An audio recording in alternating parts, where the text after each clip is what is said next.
playing Tabletop Simulator with Arena the Contest mod again today. Today we're going to be playing the Vardok, the undead dragon fight. So, we're talking about doing the campaign, but we're still missing one other person to be able to continue the campaign today, and then figured I think there was going to be a couple newer people that were coming on, and so they're going to learn with everyone else here on some of the basics on Arena. So it's a good one here to learn and try things out rather than jumping right into the campaign with all the additional stuff on there. So we're just doing a one-off quest tonight. So, anyway, we got Chen and Codex here, and we're going to start this fight. So the first thing we're going to do is we're going to look at the heroes, and we're going to pick our 4 heroes that we're going to use to fight this undead dragon. So for people that are newer to Arena, we'll kind of go over some of the more basic rules, like so for hero selection, you're allowed to select one hero from each class. So you can't have, for instance, 2 brute characters. You couldn't pick like Katar the Barbarian and Cedric the Werewolf. Otherwise, I mean, it's pretty much open other than that as to what you want to do, but we're only allowed to pick for 4 heroes. So is there any certain heroes that you're interested? Do you know the difference between any of the hero classes, Chen? Mm, I Because I can go over see. some of them if you'd like. Yeah, please. Yeah. So over here on the left, if you look here on the left, you'll see the you know how to move your camera, right? Yeah, I should have checked that first. Yeah. Okay, so if you look here on the left, we have the brutes, which are your melee damage dealing class. So they're all up in your face. Their passive is brutality, which when they're not adjacent to, when the target that they're hitting isn't adjacent to any of your allies, on the first hit of your turn, that target will take 4 additional damage. Next to them, we have the tacticians, which is kind of like your melee supporting and condition applying type of class. So they kind of yeah, go around the battlefield. Let's get a good example here. Let's see. So like Liana, she's got Blackwater Taint, which is a range 2 skill and 11 damage. The effect is the target is weakened once per turn and is immune to new effects from itself or allies. So the target wouldn't be able to get any kind of other beneficial effects. yeah, If we look here on the back, weakened here is a -3 damage when hit by enemy attacks. Uh, when your attack hits an enemy, I'm sorry, I always confuse that one and the empowered one. So oh, yeah, so basically it reduces the damage that character would deal.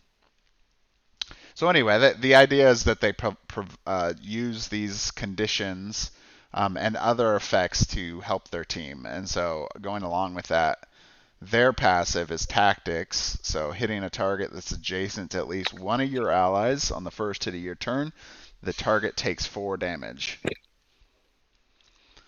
So okay. very team supporting. You know, they like to have other people, their other team members near their targets. Then we got the tanks, which is the gray heroes. Um, so of course, tanks is kind of what you think it is. They try to absorb damage for their team, do other supporting actions, but basically try to get in the way.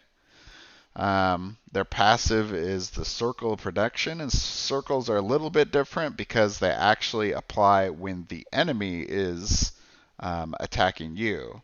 So the trigger is an enemy starts its turn adjacent to you, and the first target of the attack isn't you.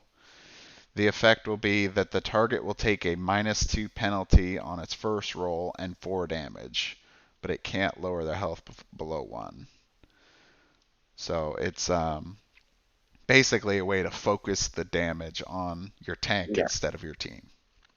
force the enemy to attack. Yeah, and they take that penalty roll, which definitely is helpful. And then we got the healers, which are the green. Healers have a passive that's when they hit a target, an ally within range will regain 4 hit points, but it can't regain HP again this turn, which means basically, like, let's say you're looking at Tamram, the cleric at the top. He has an ability called Sacred Flame, and one of the effects is you or an ally within range regains 8 hit points.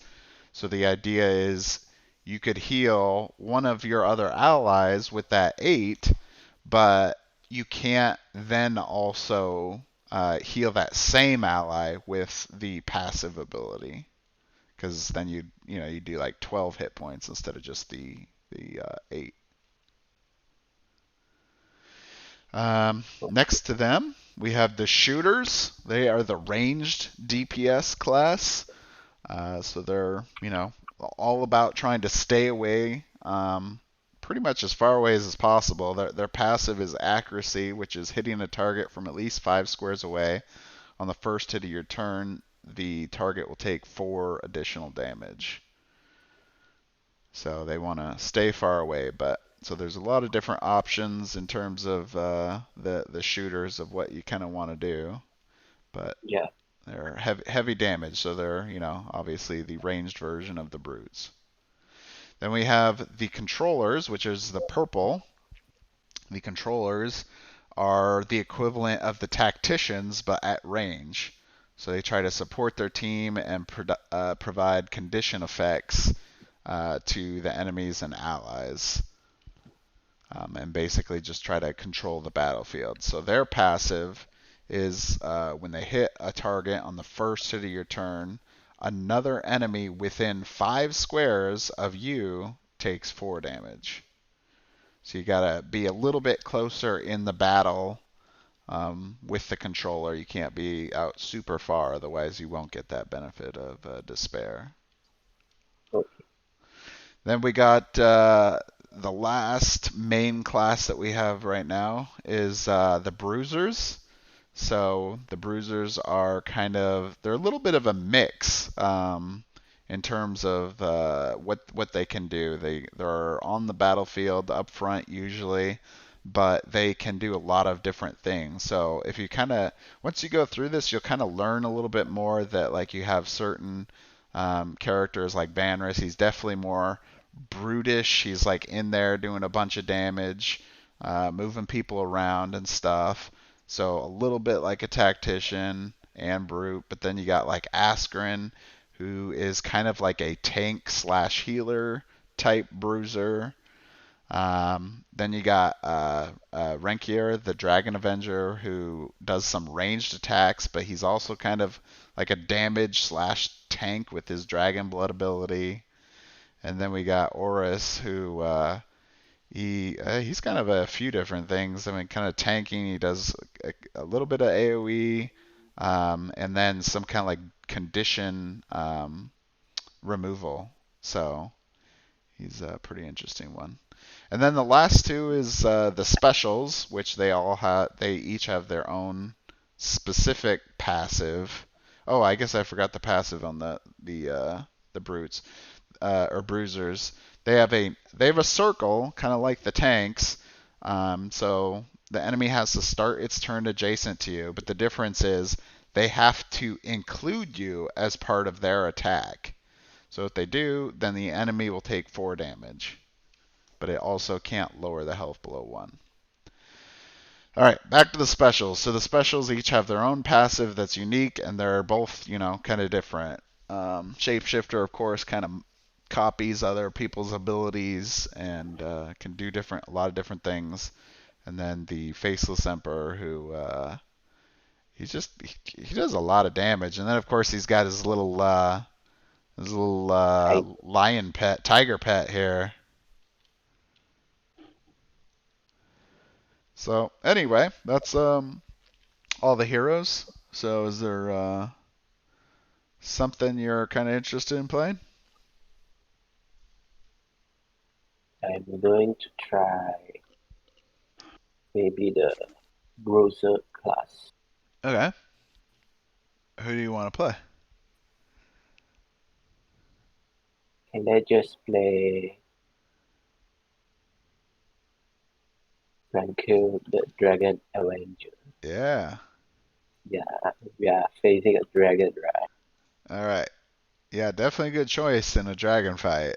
So to grab his things, you pull and drag, and then you'll highlight all of his components. And then once you do, you can yep, grab and hold and pull it over to the table. All right. Who do you want to pick, Code? Hmm. I see with my little eye. Avalon. Avalon the Wizard. Awesome. Mm-hmm.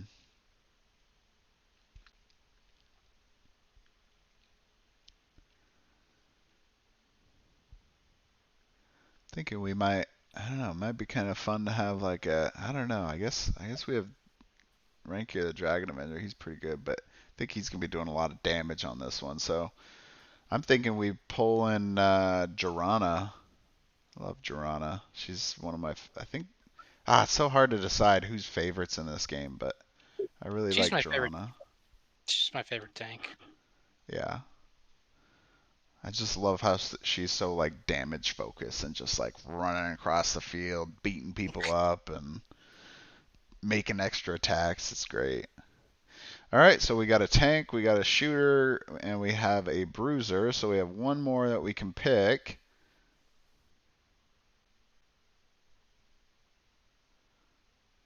Mm.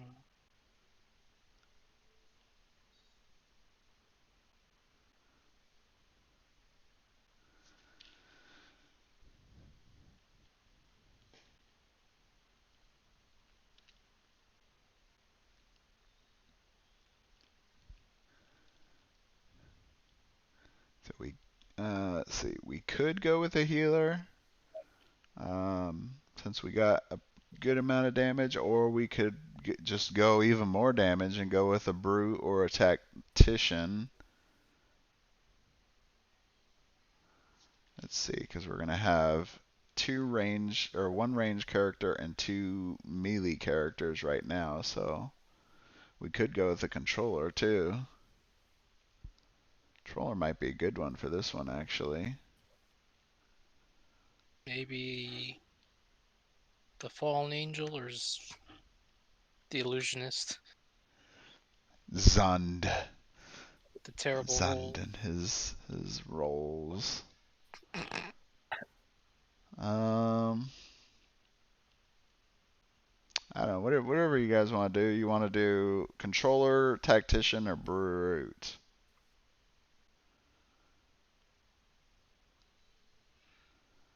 I or let or Chen healer. or Healer. I let Chen decide.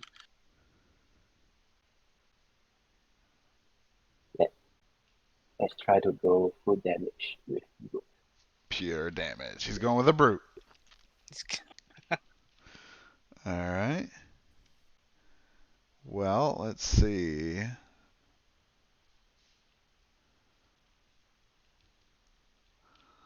I mean, all of them would probably be pretty decent. I think Count Blake wouldn't be quite as good because he's got a permanent effect that won't be very helpful for this one.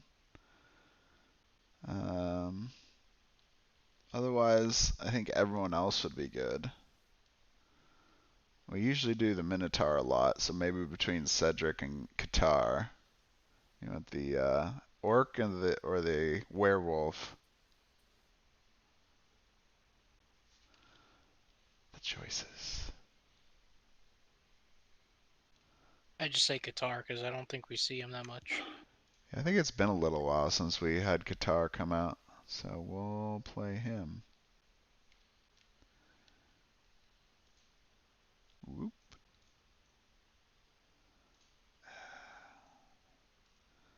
Okay. Now that we've picked our heroes, the next thing to do is, well, yeah, put your hero tokens on the spot where, um, for how much health your hero has. So it looks like you already did that. Good, good. I don't know if you know this or not, Chen, but if you hold Alt over something, it'll make it a lot bigger, so it's a lot easier to read as well in Tabletop Yeah, Simulator. I know that. All right, cool. I have been fiddling around in Tabletop Simulator, but not actually playing the game. Oh, okay. All right, where all these are always falling off. All right, so I'm just pulling the cards to my hand right now, which I guess I could just draw them. Does the same thing. Okie doke. So then we got to pick heroic action. So there is 7 different heroic actions we can do, and we got to pick 2 before we start.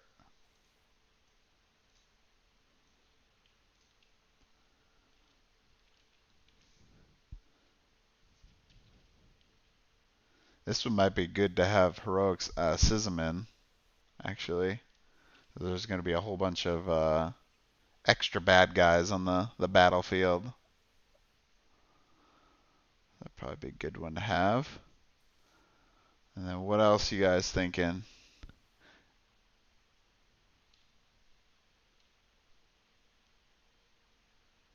Heroic defense is always good. Yeah, we could do that one. All right, cool.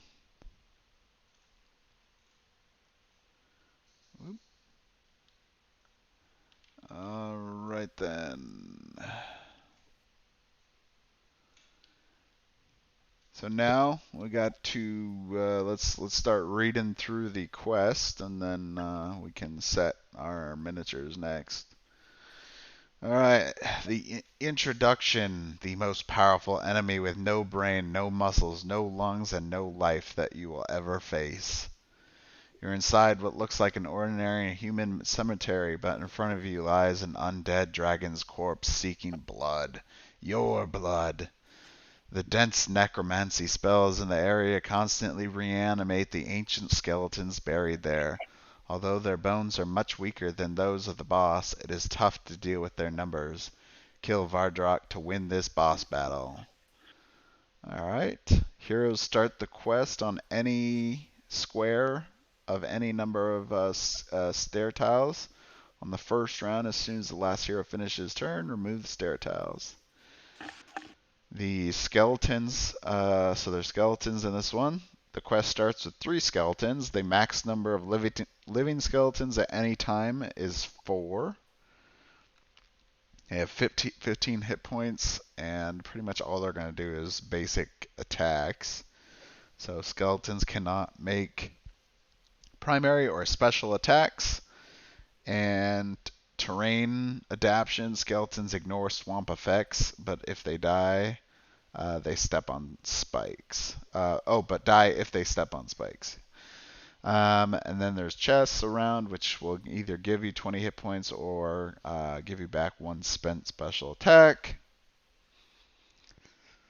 And then, so these guys could potentially turn into other types of skeletons, it looks like. Oh, wait, no. Somebody turn the page. What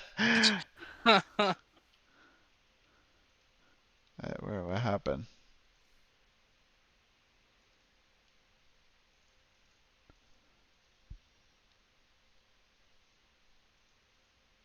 I think it's later than this one. Oh, here he is. Okay. Never mind that last part. All right, and then he's going to go through the normal phases, 5-phase type thing that most other bosses have. So the first one's refresh. Basically, you remove all temporary effects that are applied to the dragon, and then remove all effects that heroes applied on him, or like permanent effects. If it takes, he'll take 5 damage for each permanent effect that will then be removed. Then his phase 2 is at the start of Vardok's every turn. If at least one hero this round has hit Vardok, place one new skeleton adjacent to the hero with the lowest HP. Ignore this if there are already 4 skeletons alive, so the max is 4. Then all skeletons take their turn, targeting the nearest hero with the lowest HP, which is the standard basic strategy.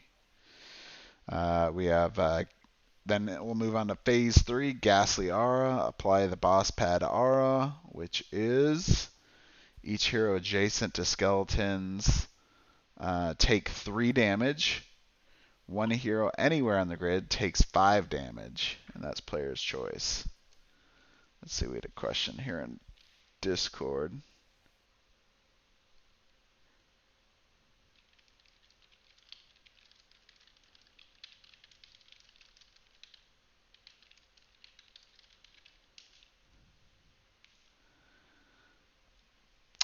Then phase 4 will be our boss spell. So I think that's actually the one thing I forgot to pull out. Let's see, where's the boss spells?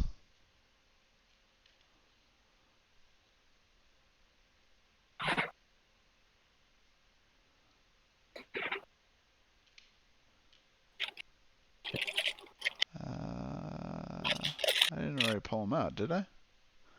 Where'd they go? And pain, fate, level up. Oh, here they are. They're in this bag. I feel like they should be in the other one. So I guess we don't need evil powers because I thought they were going to play by evil powers, but apparently they just play basic strategy every time. So don't have to worry about that. Shuffle up the boss spells and the boss cards. And alright. So we'll draw a boss card, apply the power field, and then if you draw the last card of the deck, yada yada, we won't do that. The command field determines Vardok's behavior. So then on phase 5 is basically Vardok gets to make his attack and movement, just like the heroes do. Alright, so there's the unique feature is he's got an empty body. Vardok always counts as one single target. So no AoE this time. Sorry. But, I mean, there is skeletons, so there's still some benefit to using AoE anyway. Then we got his size. So he counts as, he's got a long reach, so he's got 2 squares of reaction attacks, basically. He only has 210 hit points, which is a little bit lower than most of the dragons. And then he's hastened and ignores slow. And home field advantage. So, and of course overlord. So these tiles here are, what do they call them? Swamp tiles. So in these ones, basically your movement is hindered. So anytime you move into one of those tiles, it counts as 2 movement that you need to pass, like go onto that tile. So it'll cost you more movement. But and then of course we got spike tiles, so if you stand on a spike, you'll take 4 damage. And then there's altars here, which will give you blessed while you're standing on them. And which blessed is a condition on here, which is roll twice and use the best result. and it only applies for primary attacks. Okay, so we get to be on any square on here. So you can set up wherever we want to be. I think Duran will be right there. And maybe put Qatar here. Sure. We got a lot of melee, so this will be gotta definitely be getting more up in his face.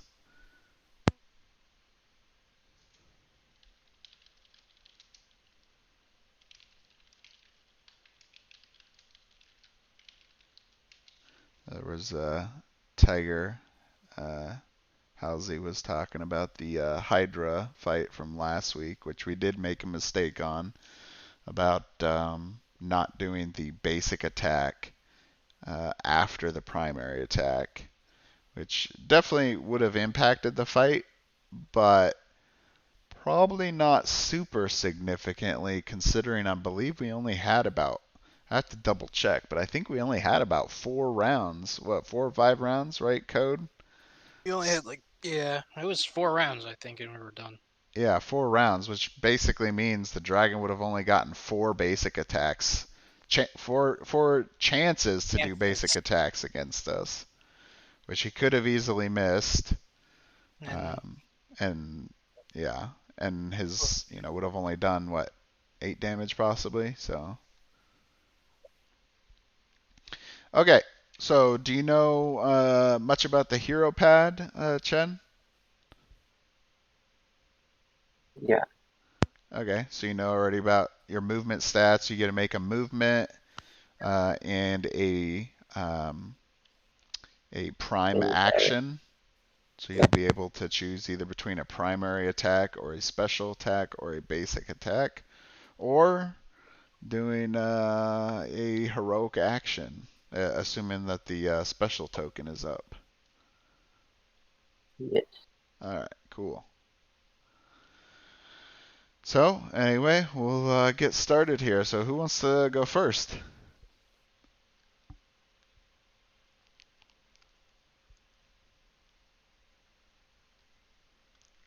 We got,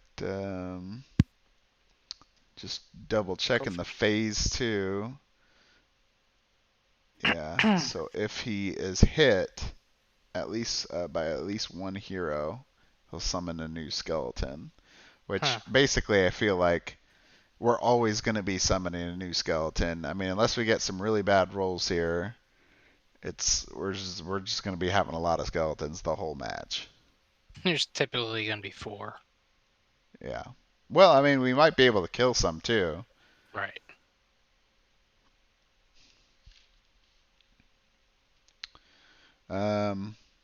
Okay. Well, let's see. How about, I'll have Jorana go in first here.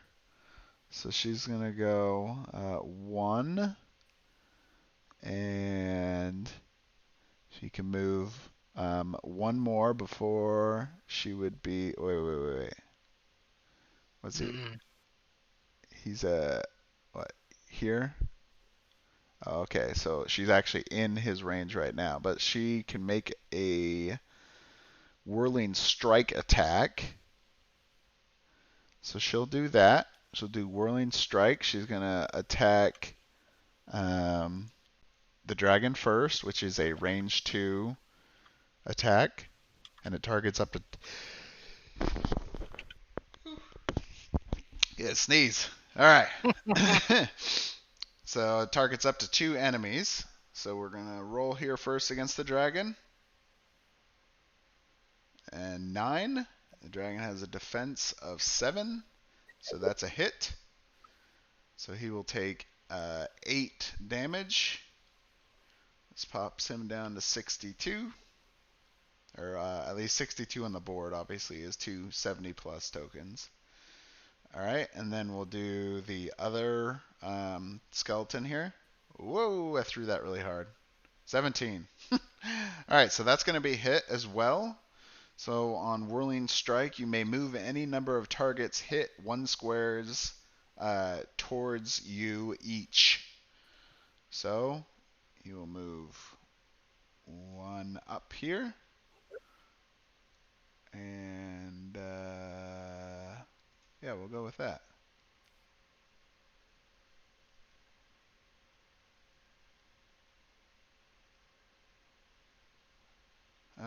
And Okay. Oh wait, I forgot and to move his Venice, health. yeah. Yeah, so what is he, red? And so he takes 8 damage. So he's already down at 7. These guys have a pretty small health pool, so it's not too bad. All right, who's next?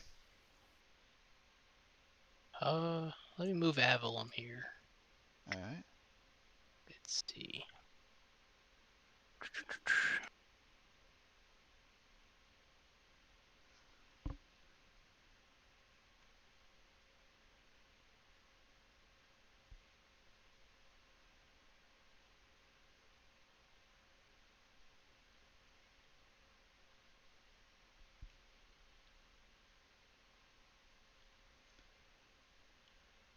I'm gonna do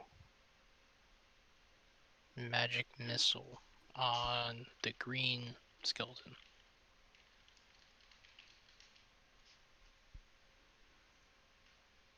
All right.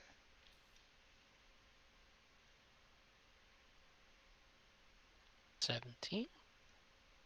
So that's a hit. So he's gonna take 10 damage. You're doing the green skeleton? Yep. Okay. And At then 5. 2 enemies within range can take 3 damage. So So blue. 3 damage to blue. And then And 3 3 to damage to the dragon. dragon. Okay. And that's it. Cool. The only way to optimize that one was doing your magic missiles on Vardok, and Right. then you would get the passive for accuracy, which did an additional 4 damage, and then still hit the other guys, but that's True. fine. All right, so now Chen, do you want to go? You want to use a Yeah, special? let's see what's my special. The nice thing about his Mark of Death ability is even if he misses, he's not losing his special, uh, or his Mark of Death special, which is really nice. Yeah, I think I do so. Probably 1, 2.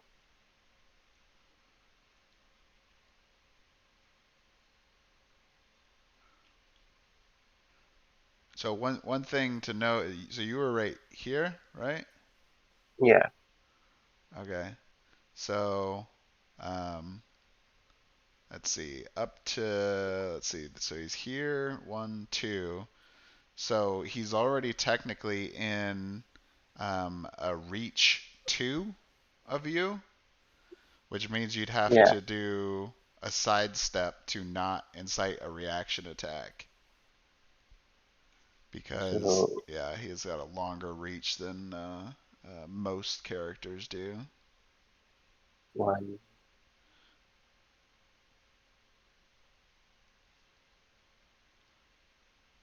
A sidestep means that I move 1. Yeah, so in a sidestep, you use all of your movement to make move 1 square, and then you're not allowed to make essentially. I mean, you've already spent your movement for that turn, Okay. or you spent your movement for your movement action. Let me clarify that. So yeah, you could like sidestep back, and then yeah, you can make your attack now.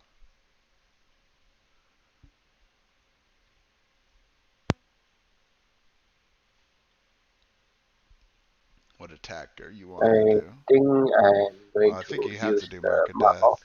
dash. Yeah. Yes. All right. so use the special token. So we flip that. And now make your attack. I'm making an attack with the bone dragon. Alright, 12. So that is a hit. So the dragon will take 25 damage. Where is he at? He's at 59. So, what's that? 40. Um, 40 would be 20. I guess 39 would be 20. And then 5 more would be 34. 34. Awesome. So you probably want to pull out that card just so we know that that one's spent. So yeah, you'll be able. So you're choosing an enemy within range. It doesn't need to start its turn adjacent to you to trigger circle of protection. So in this case, um, it sound the way I've played this, and I think the way it's played is that this goes like on an enemy, right? Yeah, So considering it's a permanent, it'll be one that's actually removed by Vardok once he gets to phase 1. But he'll do essentially 5 additional damage because of it. yes. So we can just put it on here, so then we'll remember when we get to that part. Okay. Alright, so special is down, but it's Qatar's turn now. Qatar here, he doesn't really have ranged attacks, does he?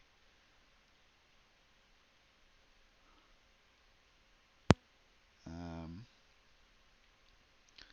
let's He likes see. to be in close and personal. 1, 2, 3, 4. Let's see. So we're at 1, and then we're just out of there. 1, 2, 3, 4, 5, 6. So I could do it and try to suffer a reaction attack. Um,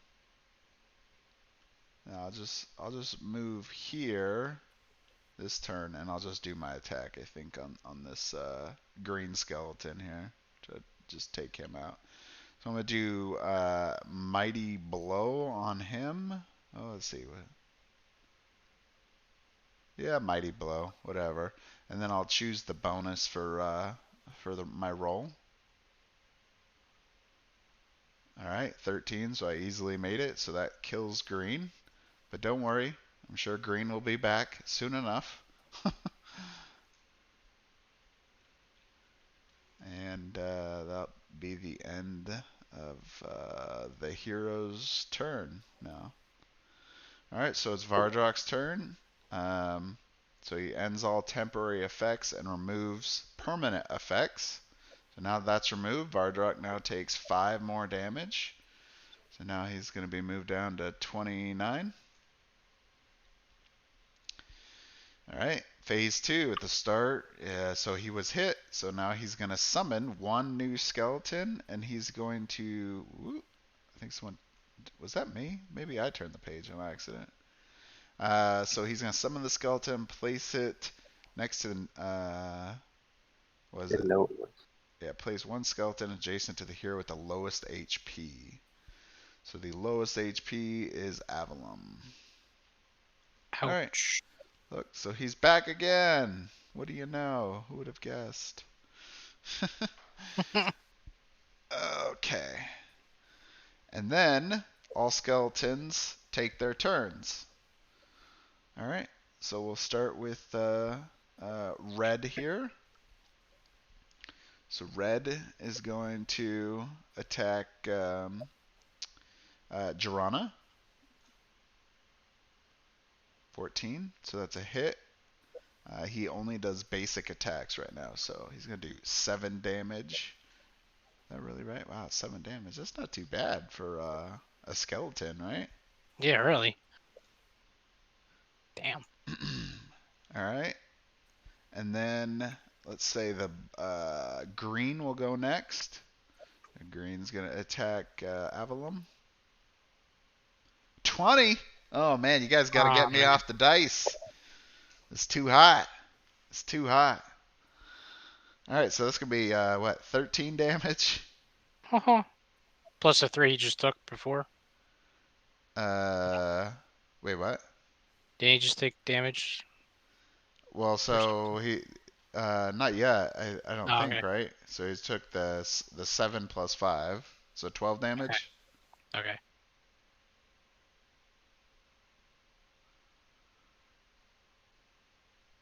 Alright. And then Blue, who is the nearest, probably Qatar. And move up here, attack Qatar. Oh, God, I'm so worried about rolling now. If you roll 20. 15, so that's another hit. 7 damage to Qatar. That puts him at 58. Alright, so that's the end of the skeletons. So now we go to Ghastly Aura.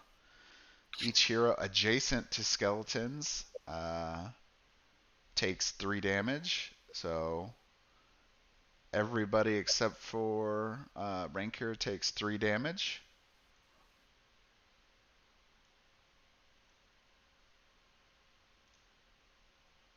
Oops, I moved Rancor. That was the one I was not supposed to move. Okay. And then, what was the last part of that? One hero anywhere on the grid takes 5. Well, actually, Then you just make, yeah, it's probably a good opportunity for him to take the damage. Take the hit. Take it. Alright, so that is the end of Ghastly Aura. Then we're on to the boss spell. So we draw a boss spell card, flip it. Evil Supremacy. Heroes cannot regain HP and deal no residual damage. Attack the furthest hero with the lowest HP. Alright, furthest hero. so the furthest hero will definitely be Avalon. And now the dragon is going to pull his attack card. He's got a ranged attack.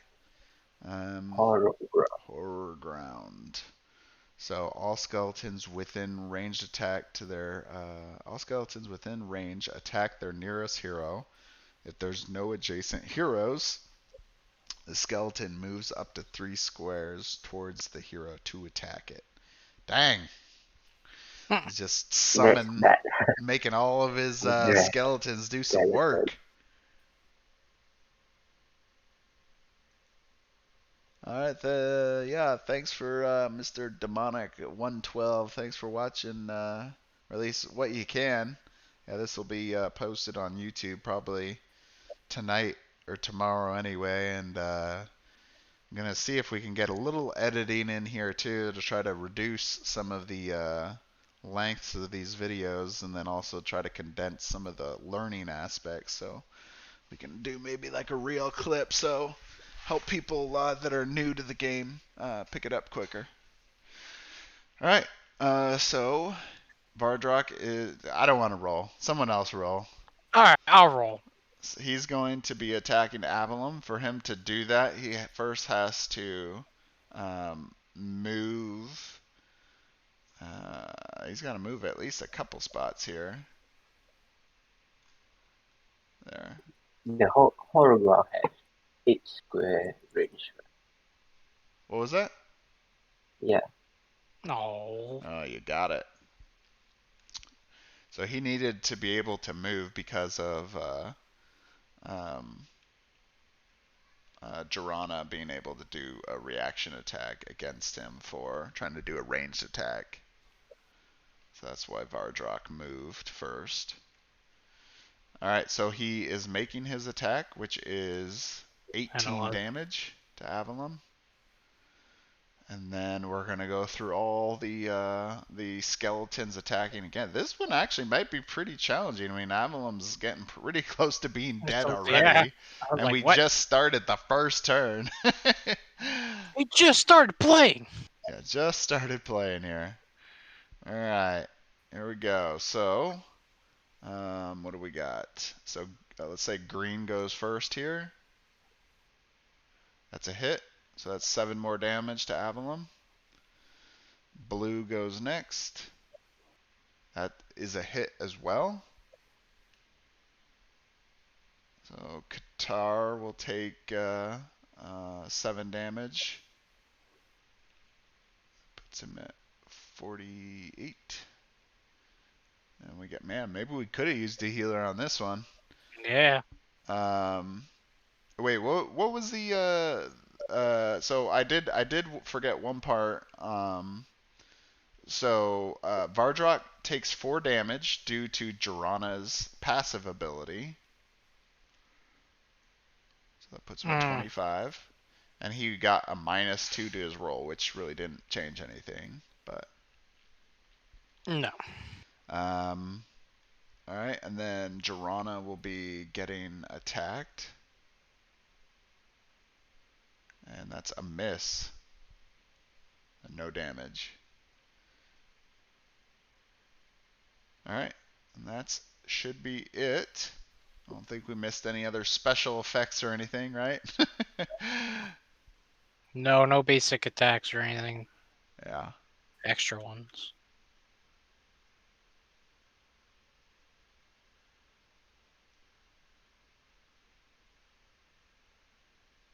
So it's a new turn.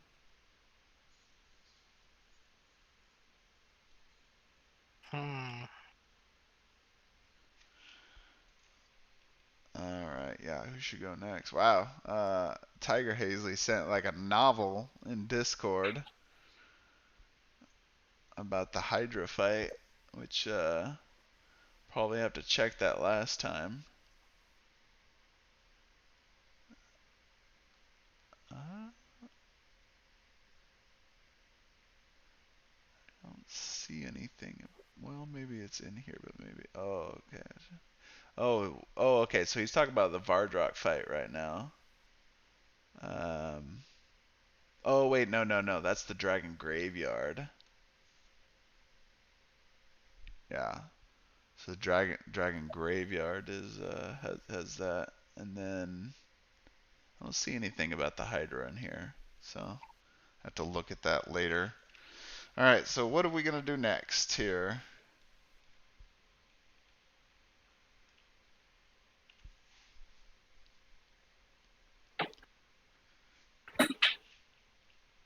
Should we Well, I'm already getting low, so I'm probably yeah, you probably need to get a special in here.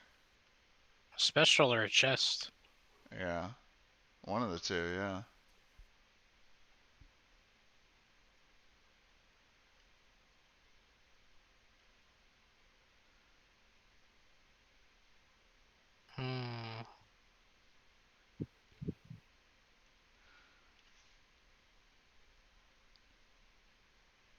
Well, you could do a special and then you'd be able to move and get the chest. Oh, but I guess you'd take the hit from the skeleton. Right. Um, hmm. Guitar. You need to. Let's see. He only gets to hit 2 enemies. It's kind of lame. Feels like he needs more. He needs more AoE. Just kill everybody. He needs to get angry. Get angry. Because I was thinking about he could do Whirlwind, which would kill that guy, but and the dragon. I don't know if we want to. I mean, it's only 2 enemies, so. Right.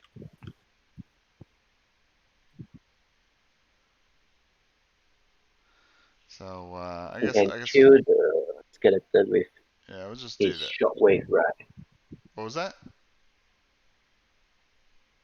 He can kill the skeleton with the special shockwave, right? Yeah, we were talking about the only issue is because he's adjacent to this skeleton, he would have to make a sidestep, which would then take all of his movement. Otherwise, he'd take a reaction attack from the skeleton. So that's why I was talking about using Qatar first to go and do Whirlwind, try to kill the skeleton and do a damage to Vardok, and then we'll skip a turn, and then we'll go to another hero and then come back and he could do a special and be Okay. able to pick up a chest too.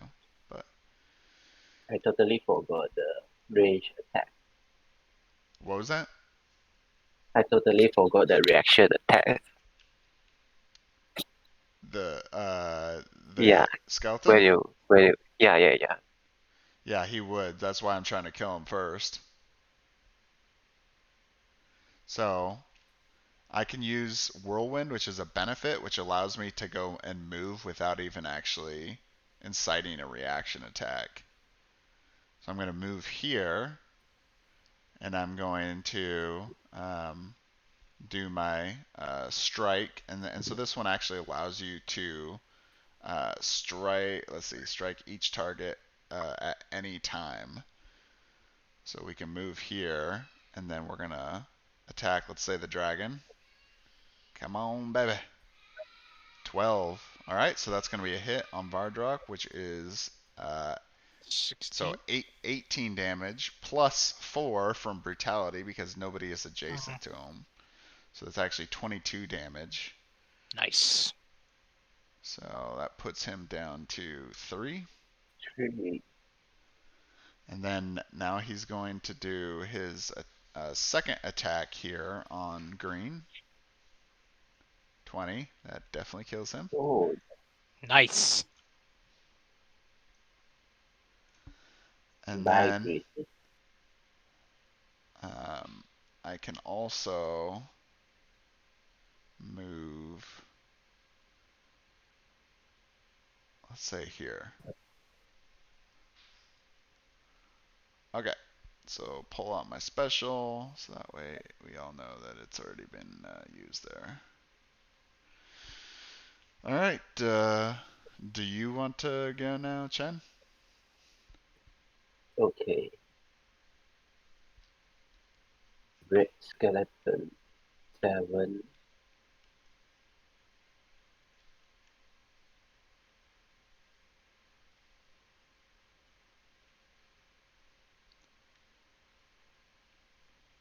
One, two.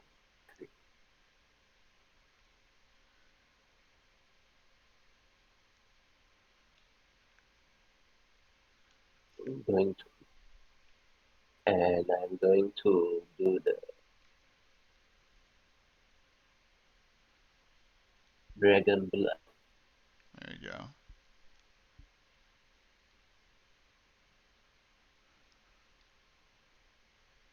There's a hit. You want to So roll again? Wait, you got a 3. no, I'm rolling this die. It was a 15. Oh, okay. And then 16. Hit. So that's definitely a hit. All right, so you do 11 damage to red, which kills red. Yeah, and I'm immune to new effects from enemies. All right, awesome. Oops. Yep, special's back up now. And one thing I remembered actually code is that the boss spell is heroes can't regain HP. So Oh. if you try to pick up the chest, it won't do anything. I mean, you could get a special, but that's about it. Yeah, it's not worth it right now. So. I mean, so you could still do a special, or Jirana could do. I guess she's out of range. She'd have to take a reaction attack to be able to get in there to do her like lightning reflexes, which is one of the things I was thinking about trying to get in there. That's one of those passives you want to get pretty early, or at least can be beneficial. Well, let's see.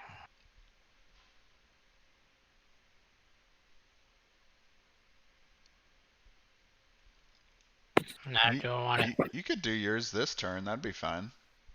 Because she's got to get closer anyway. That's true. Alright, so let's do Shockwave. Flip. First target, the dragon. Ooh. I always forget. Hold on. I always forget about their auras. So he's got bone skin, which makes it so he can't take more than 20 damage per turn. So he needs to gain 2 health. Yeah, I think that's the only thing we missed. Because I Yeah. don't think anyone's done more than that anyway. Alright. So Shockwave on the dragon. Okay. Oh. Oh, miss. Alright, you gotta do the second target though. The blue guy. Yeah. Oh, God. And you hit him. Of course. Of course you did. Alright, so blue is definitely dead. So all the skeletons are dead, and Vardok didn't take any damage from you on that one. Oh boy. Well, we cleared all the skeletons on the bright side, right? Alright, For so now. yeah. So Durana will move up one, and she will do probably Whirling Strike. That's really the only one she can do without taking a reaction attack anyway. So where'd the other dice go? Where'd the gray dice go?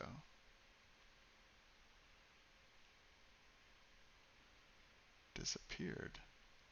Yeah. Alright, well, I'll just roll the black dice then. Oh, here it is, right there. Alright, 9, so that's a hit. That's going to be 8 damage. Vardok. So that takes off one of his tokens. 5, 6, 7, 8. And you may move any targets 1 square towards you. Yeah, he can stand here.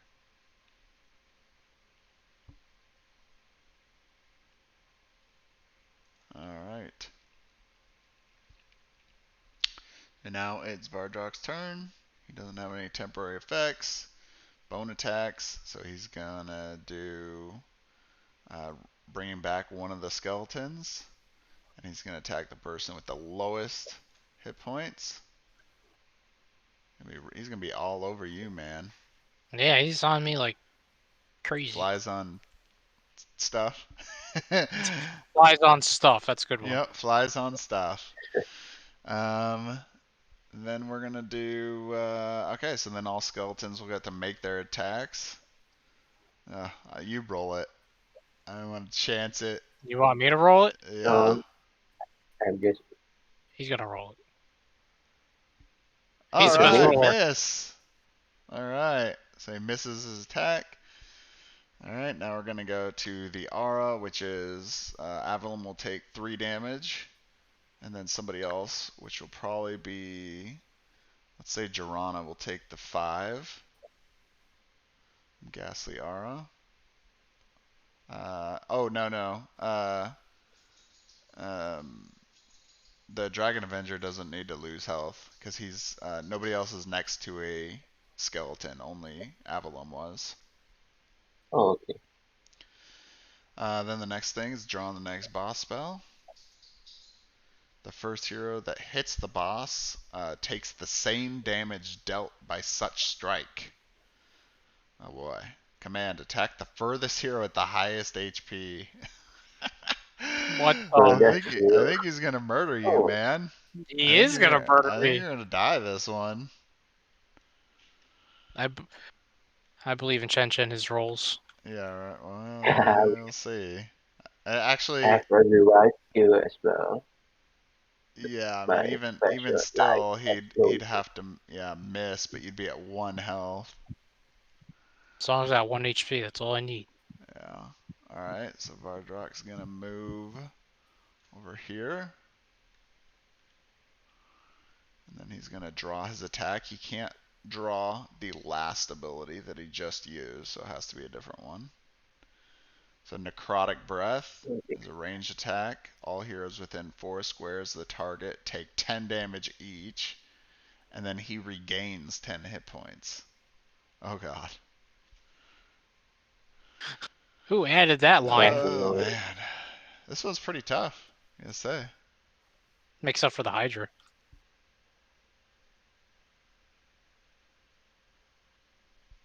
Heat.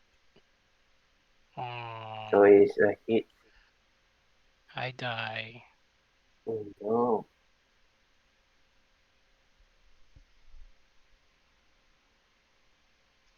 So what'd you get? An 8? Yeah. That does it. Alright, and then all heroes within 4 squares, which would be No, nobody. that's a better thing. Oh, sad.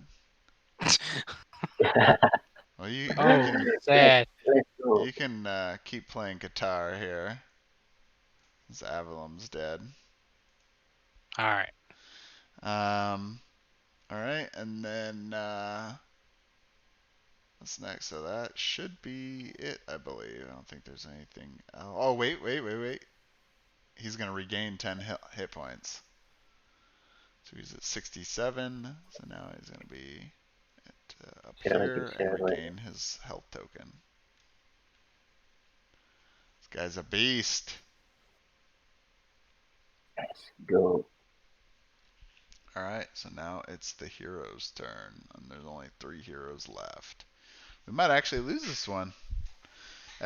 Someone was commenting earlier saying, "Oh, are boss fights just like super easy or something?" It's like, no, not necessarily. I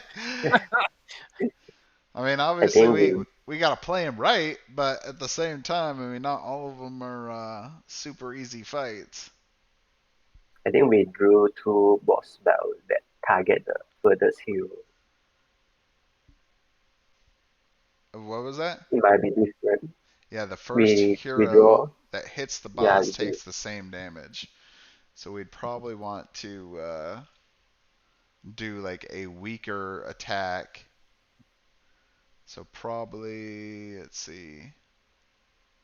Yeah, probably Jirana should do an attack. I'm trying to think if there's something else we can do. I don't think so. I mean, we could do the heroic schism, but I don't want to use it yet. Especially we're probably gonna get more skeletons here. I mean, can't you just do a basic attack? Yeah, we could do a basic attack too, which would be 6 damage. So we could do that. So, oh, you know what? or I you can just do I Dance of remembered Steel. something else too. Actually, Vardok is supposed to take 4 damage from Jirana's passive because he was adjacent to her at the start of his turn, and then he went to attack Avalon. So I've moved Take that the health down. token off. What was his attack, by the way? I missed that. It was Who? an 8. Yeah. Yeah. Oh, okay. So it still would have hit it because he had a -2 to his roll, which would have been equal to 6. So he still would have made it, but just barely. Oh, I already moved him. I already moved him to 3. You saw nothing happen. Yeah, right. All right. So Jirana, 1, 2, and then uh, so she's gonna be well. The problem is she's he keeps moving away from her, so makes it difficult for her to even do her basic attack. So I think I'm just gonna do the whirling strike anyway. Whirling strike and a 2, so I miss anyway. So Oh, didn't you 5, just... Oh, yeah. 3, 4, 5, and then what's it actually say? The first hero that hits the boss, so she actually doesn't even take that damage then, because she missed. Now it's got to be somebody else.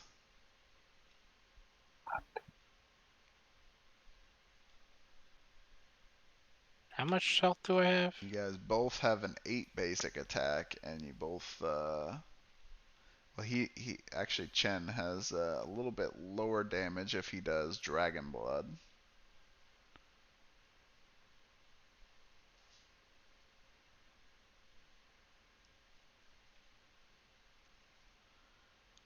How much health does Guitar 2, have? 3, Yeah, 48. 3, 4. I could sidestep in and do a basic attack.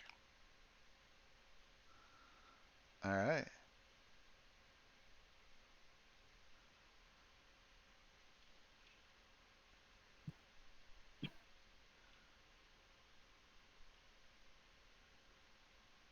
That's a hit. Oh, So 8 damage.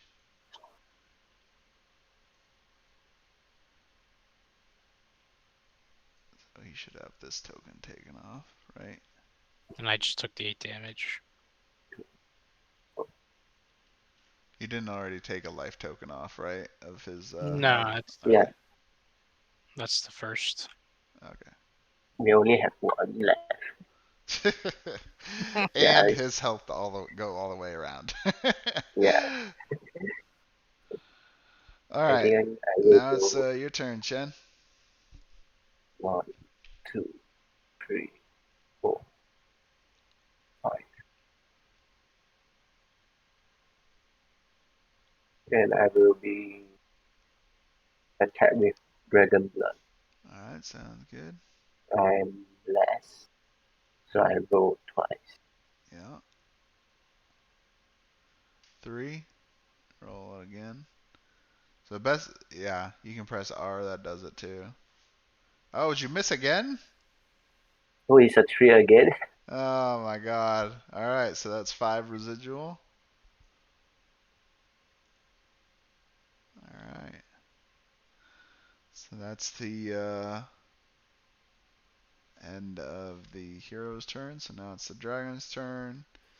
Doesn't have any effects on him. All right, now we're bringing back a another skeleton, and the lowest hit points is Qatar. So where do we want to put him here? Maybe here. Yeah, Now he's let me mobbed. mob. All right, so now all skeletons are going to make their actions. So we'll go with green. So he'll attack Qatar. You want to roll it, Chen?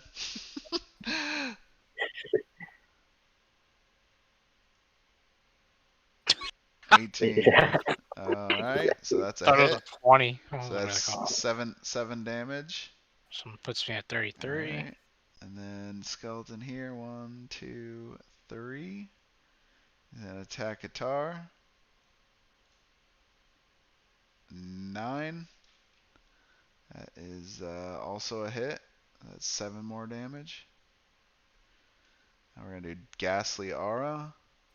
Oh god, this is actually bad placement too. So each hero that's adjacent to Skeleton, which is all the heroes. Okay, so everyone takes 3 damage. And then one more person takes 5. As I guess I can take. Yeah, you want to take that one?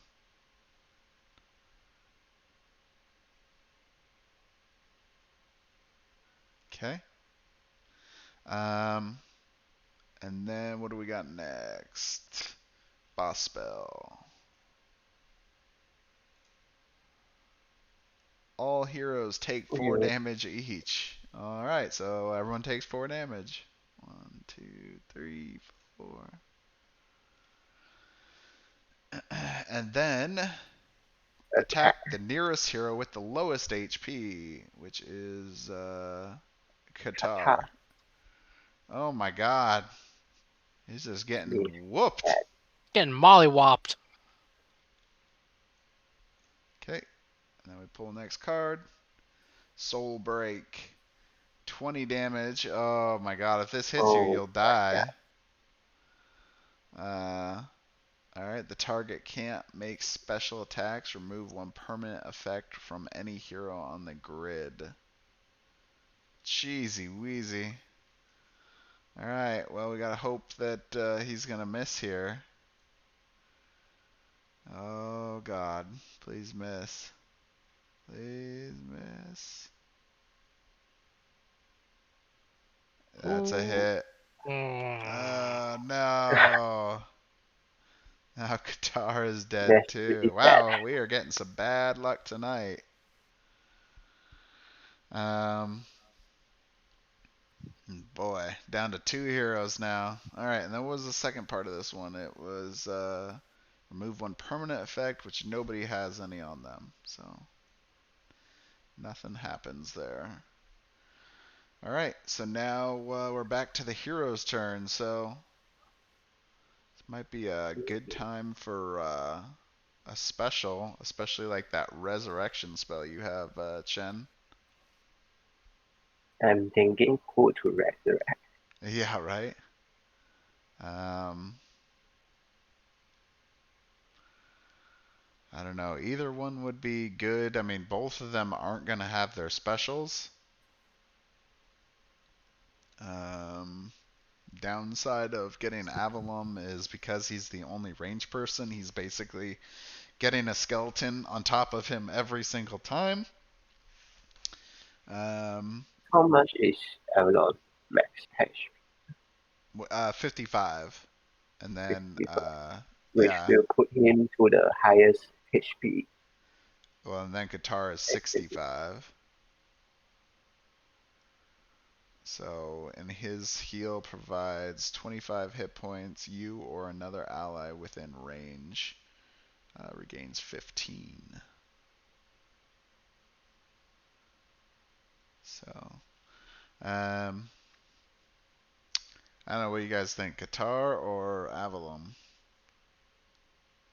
Well, I mean, probably guitar, because Avalon's just gonna get punched by skeletons. I mean, everyone's getting punched so far. That's true, but I think mm, it really doesn't matter because they're gonna come back with how much health? 15. With Oh, how much health you're going to 25. come back? 25. Yeah, No 25. specials. no special is Well, so for one thing, I the first thing we'd have to do is Chen would need to sidestep away so he can make his life explosion attack.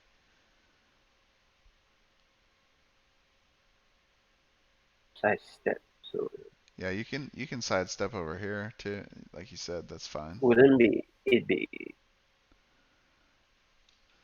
So the reaction attack of 2 is for movement. The reason you're doing a sidestep away is because of this guy standing next to you. He would get to attack you because you're okay. doing a ranged attack. All right. Well, I So think now I you're gonna just roll going to against revive cut. yep, to revive Qatar. So he has a defense of 6. So you just have to beat 6. 13. So that's a hit. So Qatar is resurrected, and he will be resurrected within 5 squares of you. So he can be anywhere. He doesn't have to be in the same spot he died on. He could since he's 5 squares away, he could basically be put right next to like a chest. 1, 2, 3, 4. Yeah, I mean either one. And then he can pick up a chest for either the health or Yeah, I think we on him. okay. Yes, Oh, Qatar's got 25 now on the board. And then um, and one of the me or you can regain 15 health from it. yeah. So yeah, it could be either Jirana um, or yourself. Both characters are at the same health, so they both benefit from it.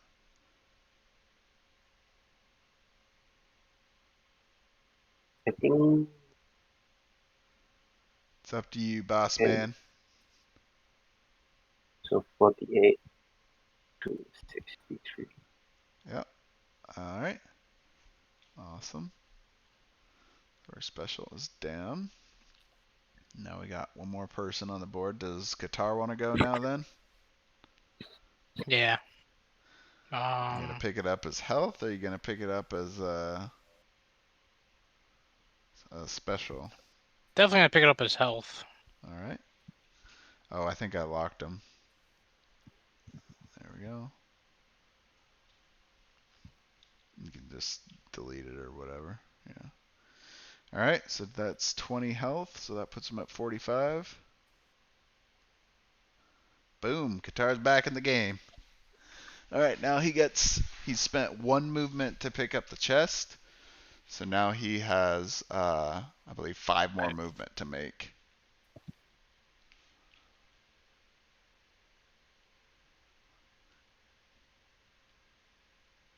Hmm.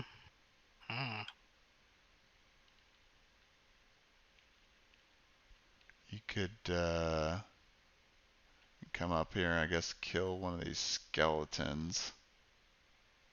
With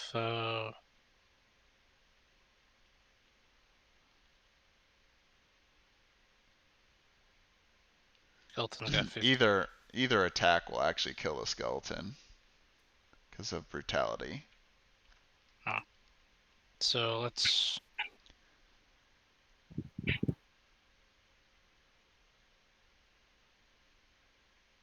attack the red skeleton with mighty blow.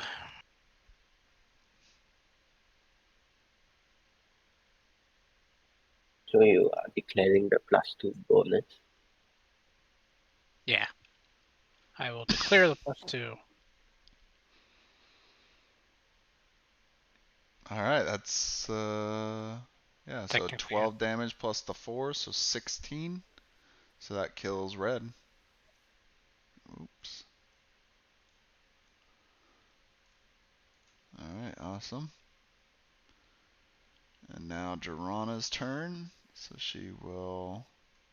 What will Jorana do? Special's back up. This might be a good time for her to use her start doing lightning reflexes. So I'm gonna sidestep here. Use my special of lightning reflexes on Vardok. 4. Oh no. Oh, that's unfortunate. 4. So that is 15 residual damage. Where is he at? He's at 55. So puts him down at 40 here. That sucks. You know, that happens. It happens a lot in this game. Yeah. Especially on bosses. Because of the Overlord trait, they can't be focused and they can't be mobbed. So bosses are oftentimes a little more challenging to hit, which is kind of it's a little funny too, considering you got like these gigantic things, and I guess they're just harder to hit.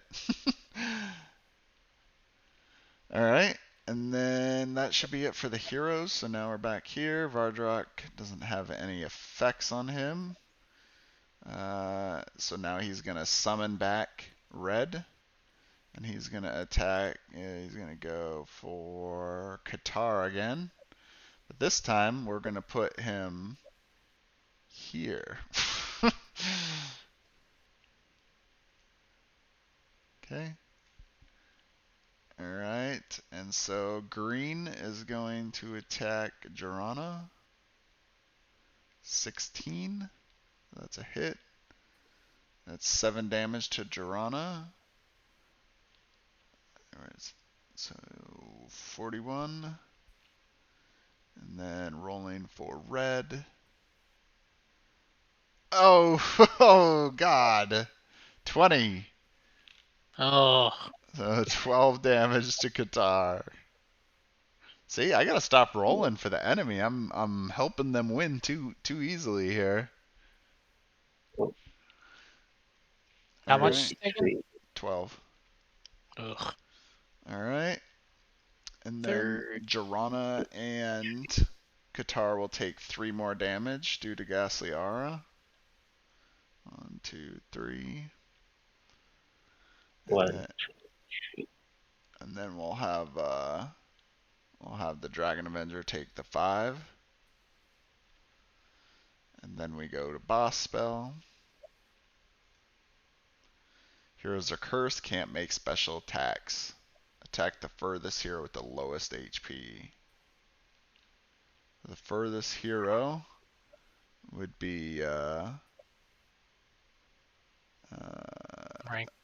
I guess they're no, I think they're equal, right? They're each 1 away.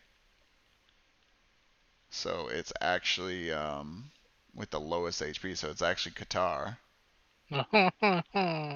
Yeah, sadly. Alright, so now he's, whoops, got the boss spells. So now this one's going to go back in, shuffle it up. This one's used, and now we pull the next card. Bone Ambush. Place a new skeleton adjacent to the furthest hero within range. Okay. So he's going to move over here. And he's attacking Qatar. Does someone else want to roll for the dragon here? There we go. 5. That is a miss, Me, especially because Qatar. So Vardok will take 4 damage from Girana's circle. Where is he?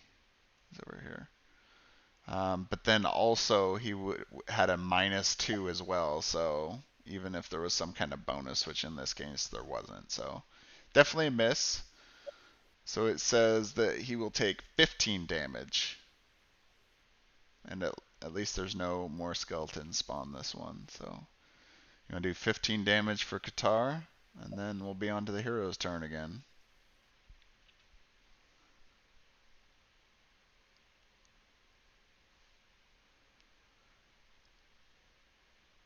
Hmm.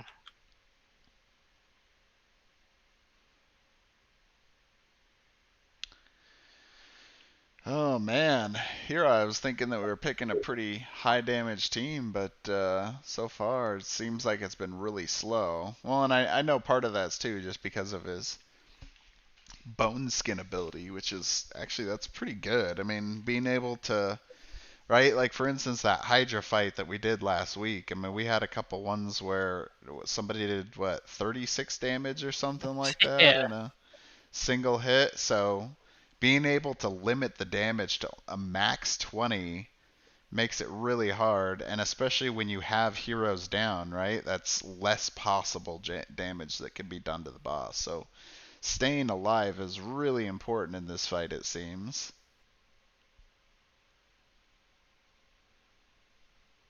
Definitely makes a big difference. Yep.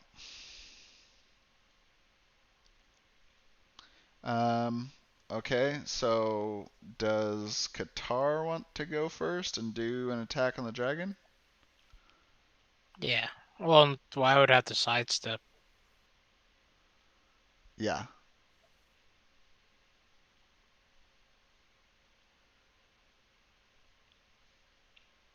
And then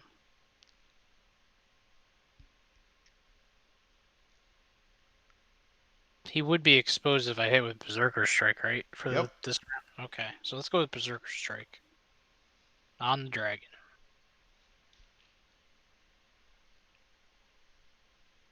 Got it. 16. It's That 13 damage. well, it's 17 damage because of brutality. Oh, yep, he's not adjacent, so So this will be what 21. Uh, wait, 17 damage. He's at 30, so 19 actually.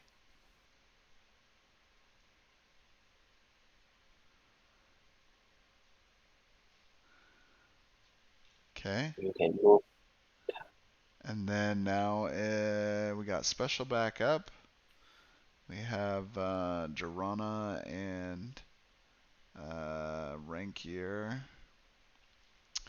You know what we should have did? Dang it. Oh well. I was thinking we should have used the heroic defense on you. Hmm.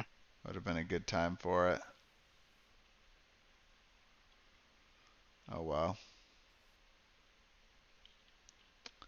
Um,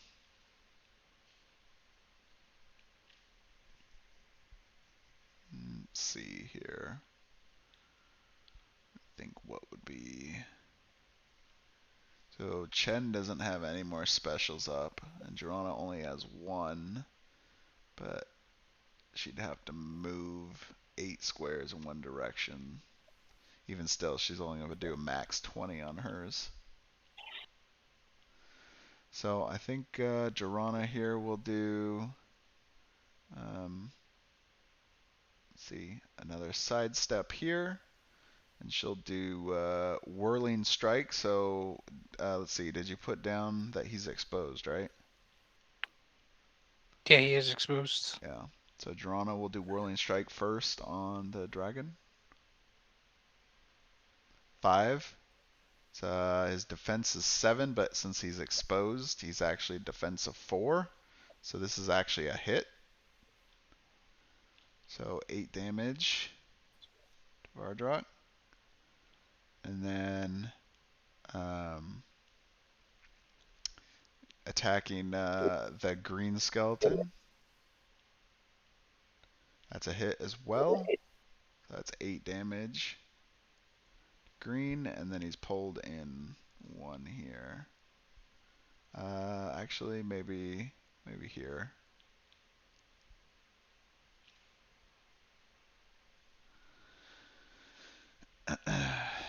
All right. Now it's your turn, Chen. So, oh, you know what? We did forget something. I, the boss spells I feel like are often ones easy to miss. So we're actually cursed. Oh. Yeah. So I'm gonna roll the last 2 again. Well, so the last 2 were a hit, so I count that for the dragon. So I'll do 2 here for this guy. 12 and 8. Yep, that's both hits, so it still counts. Okay. So you actually get to use Dragon Blood, and it actually makes you immune to the, or you ignore the curse. Yes.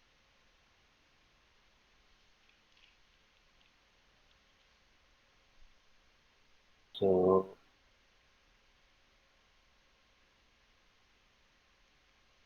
move here and use the dragon blood.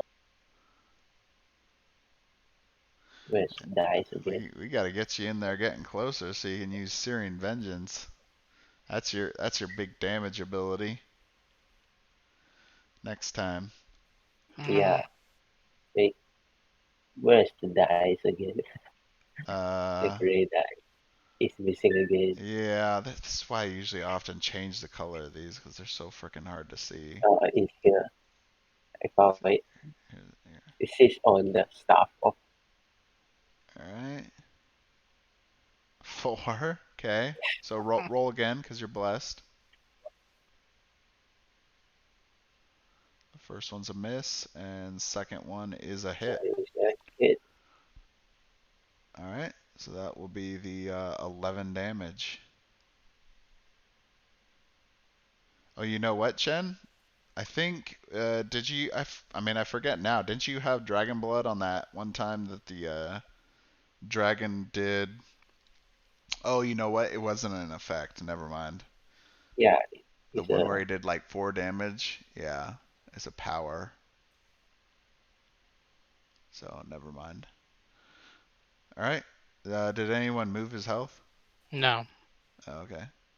So he took It's 11. 11. 11, All right. So he's here and at this the 70. last one, Yeah, last round. we'll see. We'll see. Alright, so now it's the dragon's turn. Remove temporary effects, which we already did. And then he will summon a new skeleton. So orange is making it to the board. And he's going to attack the. It's. What is it? The lowest HP hero, which is actually. Qatar. Qatar, what do you know? Okay. Let's put him here. Try not to do what we did last time where everyone took insane amount of damage. Okay. And then now they all get to make their attacks. So orange will go first. It's attacking Qatar. What do you know? An 8. That's a hit. So that's 7 damage. And then here, he's moving close. He's attacking the lowest hit points, which is also Qatar. Oh, God. 15. That's another hit. So Qatar's at 1 health. And now this last skeleton's attacking Girana. And that's a miss. Even though Girana is mobbed, that's still going to be too low for her to be hit. So she takes no damage since it's a basic attack. All right, now we have the the ghastly aura. So yep. So Qatar is gonna die again, sadly, due to the ghastly aura. Dragon Avenger takes 3 damage. Girana takes 3 damage. And then does he want to take the 5? Yep. Yes. All right. And then we're gonna do a boss spell. Ice Wall. The boss is toughened and protected. Oh boy. Attack the nearest hero with the highest HP. Alright. So the nearest hero is Girana. So he's going to attack Girana this turn. So this one goes back in. Whoops. Shuffle it up. And here we go. Horror Ground. All skeletons within range attack their nearest hero. Okay. Alright, come on, miss. Oh, wait a second. He needs to move 1 back here. Oh, but he misses. He does actually miss. What? 1. So what did 15 residual damage? 15 residual. So that puts him down at 20. Alright. Well, I mean, that's not the worst thing, I guess. And that should be it. So now it's the hero's turn. So we have to do 70 damage. Well, actually, no. The most we can potentially do is 40 damage. 40. Which means we'd have to survive another couple turns here. I'm thinking whether I should try to get one of the chests and regain the life explosion special. Yeah, that might be a good idea. The only issue is you have one of the skeletons adjacent to you right now. So you'd have to take a reaction attack. 1, 2, 3, 4, 5. You can't even reach this one back here, even if you do, because you need a movement point to open it. And Girana, 1, 2. So she could get it, but she'd have to take 2 reaction attacks to try to get a chest. Generally, it's not very good.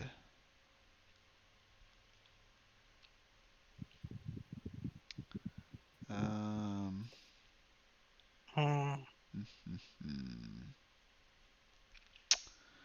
One. have heroic defense. So one of us actually could, like Jorana, could do heroic defense, then move over to the chest, pick up the chest over here, and then the next turn she could potentially do another special again, or she could just get it to get more health. I'm kind of Yeah, leaning that one because I think that's our yeah, best option. yeah. I think it's good. Alright, so we're going to do that. So special is down, heroic defense, spend a prime action, ignoring vision, blah blah blah, and a roll. Alright, you or an ally regains 18 hit points, so she will gain 18, which puts her at 38. And then she will go down here. So she's immune to damage, so she can just walk through these reaction attacks, and she's perfectly fine. So that is 1, 2, and then 3 to pick up the chest. And I think she should actually just take the health. I think that Yeah, might help us a little bit more. So that puts her at 58. And so she did 1, 2, 3, 4. Nah.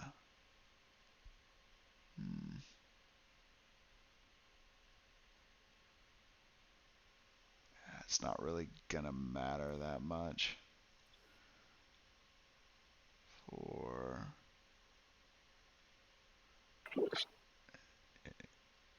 Nah, I'll just move back here. Okay. Now she's in that spot. Alright. So, Mr. Chen Chen, do you want to, go? You just can't get any luck, can you, buddy? I've been trying to get you to be able to use Searing Vengeance this entire time, and every time you're just out of position. yeah, And this is actually one of those times that even if you decided to just walk through it, you'd take 2 reaction attacks, which sucks.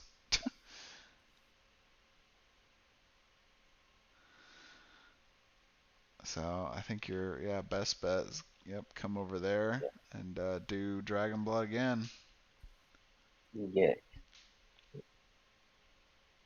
I'm doing Dragon Blood on the dragon. Well, actually, you know what? Maybe you should stand here instead. This one. Yeah, and I'll tell you once we get there why I said that. So go ahead, do your Oh, attack. yeah, it's a hit. Do you want to roll again? Sometimes you get a chance of getting a 20. Nope. 17, not in. Alright, so 11 damage to the dragon. So that puts him at 59. Which is almost the same health efficacy. We can do it. We got this. Where did Qatar die, by the way? I think around here. Somewhere over here. We'll just say here. Alright, so that's the end for the heroes. So removing any temporary effects. There doesn't seem to be any. At the start of the turn, he's going to place another skeleton at the furthest away hero. So we'll go. I think either way technically counts as mobbed. Let's go here. Alright, so then they're going to make their attacks. So red goes first. So he's going to attack Dragon Avenger. He misses Red also takes 4 damage from a Circle of Retribution. He misses attack. Now orange is going to go, and he's also going to take 4 damage. I believe it's I think he can trigger multiple times. Let me make sure. Yep. Alright. So this one did hit, though. So Dragon Avenger takes 7 damage. But orange here takes 4 damage. Blue goes next. 10. He also takes 4 damage, and Dragon Avenger takes 7. And then where's he go after this? Target the nearest here with the lowest HP. So this one's actually going to come for you too. Jesus. Just they're all up in your grill But now. this one is good. Okay. Yeah. And green's going to attack you as well. And 7. I think Is that it? is, yep, that's a hit. So 7 more damage, but green takes 4. Now he's down to 3. So yeah, the reason why I was doing that basically was to set this up so your Circle of Retribution could maximize your damage. Well, actually, wait, no, green doesn't take that. I forgot. He wasn't adjacent to you at the start. So that's why the other ones were placed the way they were. Okay, and then we pull a boss spell. Heroes are exposed and vulnerable. Attack the nearest hero with the lowest HP. So that's Jorana. Actually, he can't attack Jorana because of being immune to damage. So that means he'll have to attack, I believe, Renkir.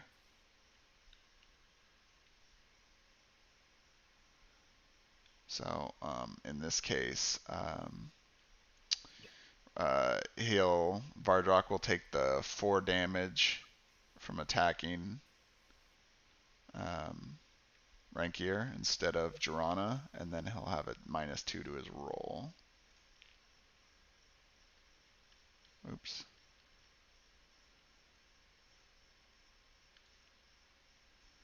Alright. Bone ambush. Place a new skeleton. But we are already at max skeletons, so the second effect won't do anything.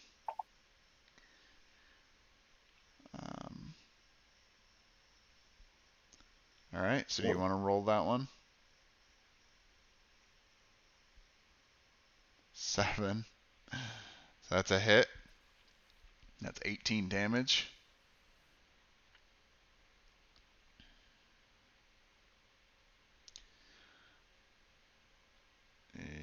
Let's see. Yeah, I think that's right. Oh man, this is just crazy. Alright, so Jorana's going to lose heroic defense now. Oh, wait a second. I just realized something. He rolled a 7, but because of Jorana's circle protection, that is a miss, not a hit. So it's actually 15. So he'll gain, 3 health, I guess. So, not super different, but sometimes getting close to the end, every little bit counts here. Although Vardok is at 55 health, and you're completely surrounded, so we might be not winning this one. Wah, wah, wah. Yeah, sadly. Doesn't seem like that's going to happen today.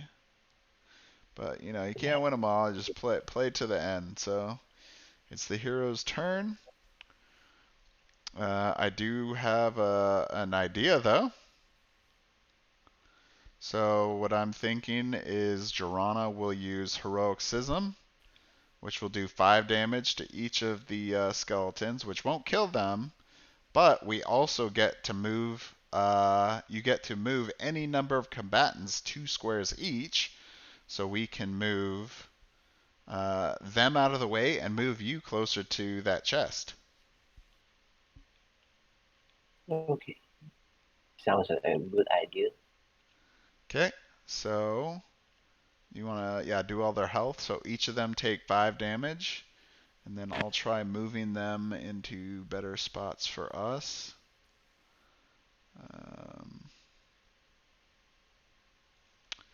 Let's see. So 1, 2, 1, 2, 1, 2,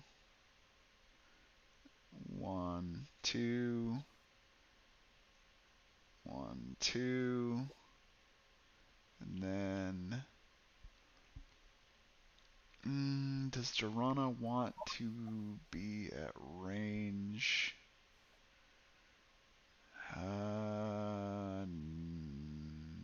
No. No, she'll just stay. Well, maybe she'll stay here then. She'll move 2 this way.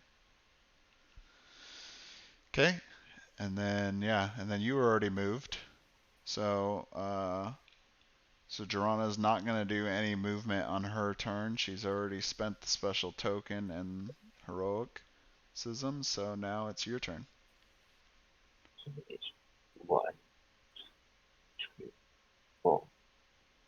And then use the 5th one here to get the chest. So what are you gonna go for? Health or the special? What the thing special? What's the Oh, we I forgot think the I'm going. the boss takes 5 damage as well, and he could get moved.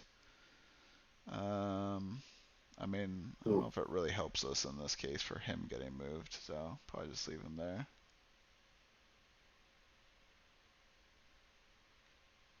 I'm probably going to get the life explosion special back. Okay, that's fine. Because even if it means it heals me 20 HP. Yeah, heals you for 15. No, Yep. 20 even if it means. Yeah, exactly. Yeah.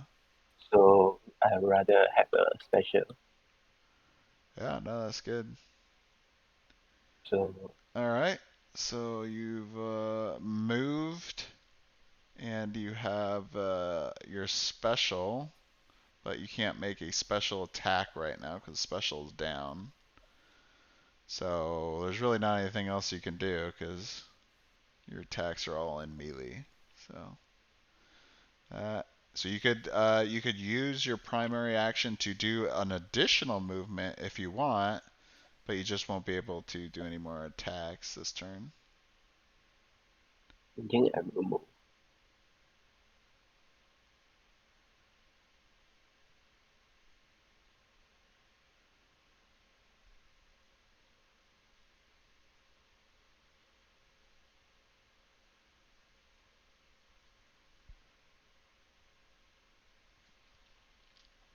All right. Alright. I hope he doesn't get. Well, he's actually going to summon a. No, he's not going to summon a skeleton because he's already Yeah. at max, so that's good. Okay, so Vardok ends his temporary effects. There is none. There's no skeletons to summon. And then they're going to make their attacks. So green is going to attack Jorana. 16, so that's a hit. So you want to move her while I'm doing this. So that's 7 for her. And then red is going to move up here and attack. 16, so that's another 7. This guy will go. He can move through. 1, 2. I'm on miss. Oh, that's another hit. 1, 2, 3. Jorana is completely surrounded. Go for a miss. Come on. Oh, just barely missed it. Alright, so she takes a total of 28 damage. That sucks. Alright. And now we're doing the aura, which is so 3 damage for Jirana, I believe, right? Because the aura is each hero adjacent to skeletons. Yeah, so it's only for 1. So she takes 3 more, and then um, did you move the Dragon Avenger? Oh wait, no, he doesn't take it. No, I don't Yeah. take the 3 All right, so then I guess Jirana will take 5 more. 1, 2, 3, 4, 5. And now we pull a boss spell. Heroes are immune to new effects applied by heroes. Attack the nearest hero with the lowest HP. Okay. The nearest hero, which is Jirana's turn. And then we're going to put Horde Run back in there. And pull his attack. Necrotic Breath. All heroes within 4 squares of the target take 10 damage each. 1, 2, 3, 4. Ooh, he is actually within 4 squares of Jirana. He's going to step back 1 to make his attack on Jirana. Hope for a miss. Nope, that's a hit. Alright, so that is going to be 18 damage to Jirana. And then 10. 1, 2, 3. Yep, double checking. So rank, you're going to take 10 damage as well. Necrotic Breath. Oh boy, they each have 4 Oh, health. I'm thinking they're not going to make it this one. But, alright, so do you want to do the special and still try resing someone then? yes. Alright.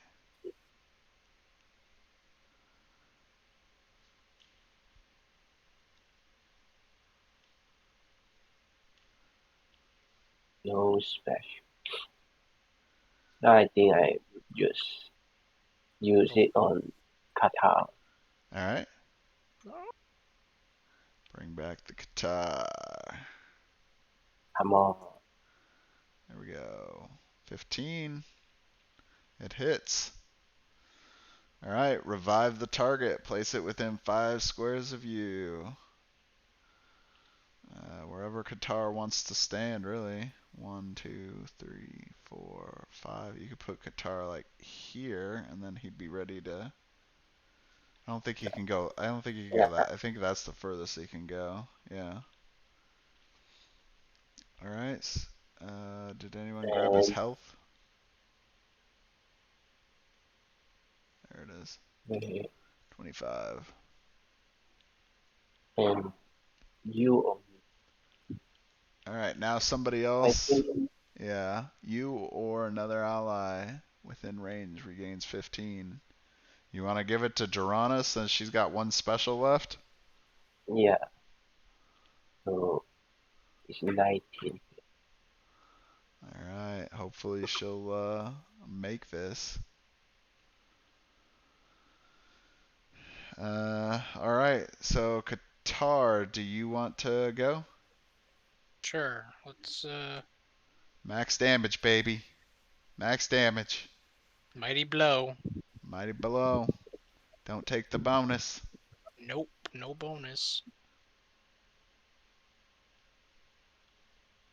That's a hit. That is 18 damage.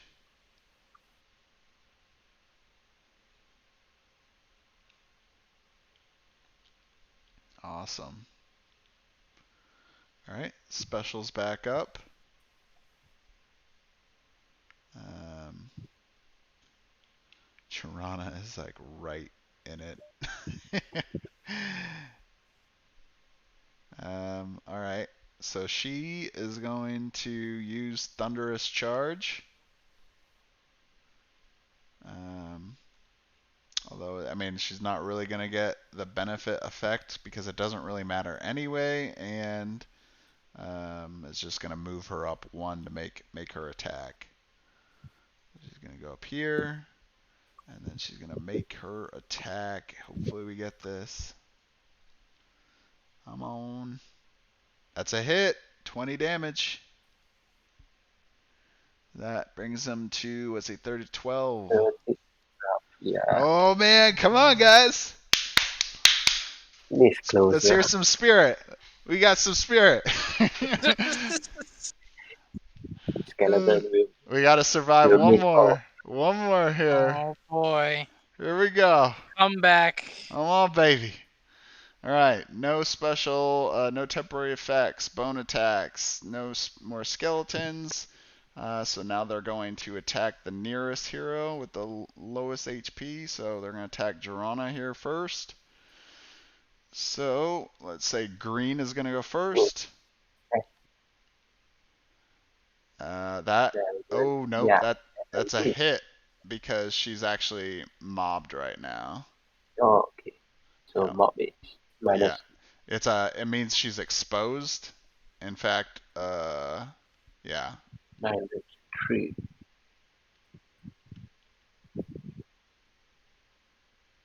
Seven.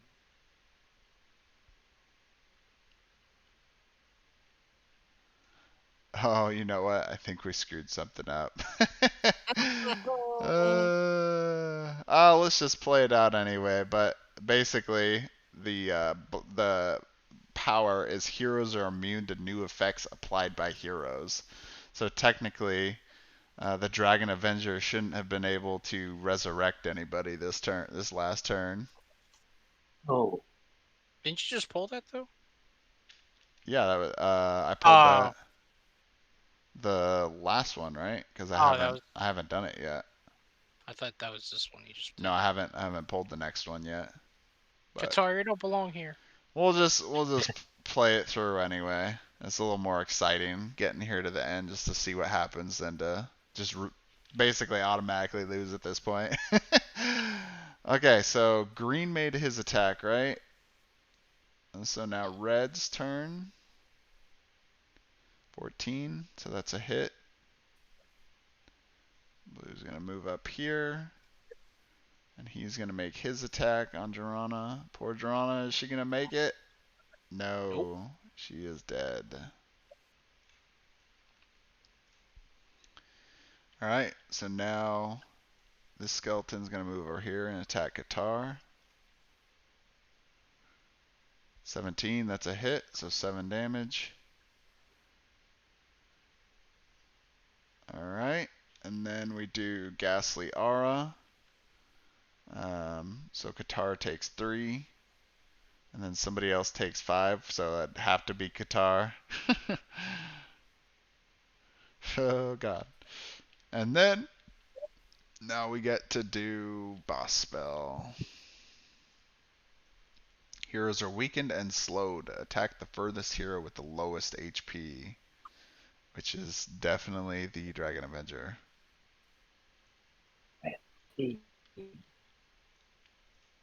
Alright, pull this one.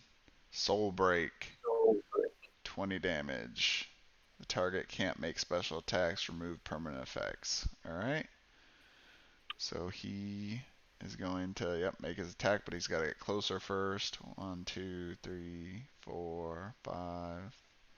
That's good enough. Alright, what do you get? A 5. A 5? Is that a miss? That's a miss. So that's 15 residual, so that actually doesn't kill him. It leaves him at 1. He can't be killed via residual damage. Residual damage, blah blah, residual.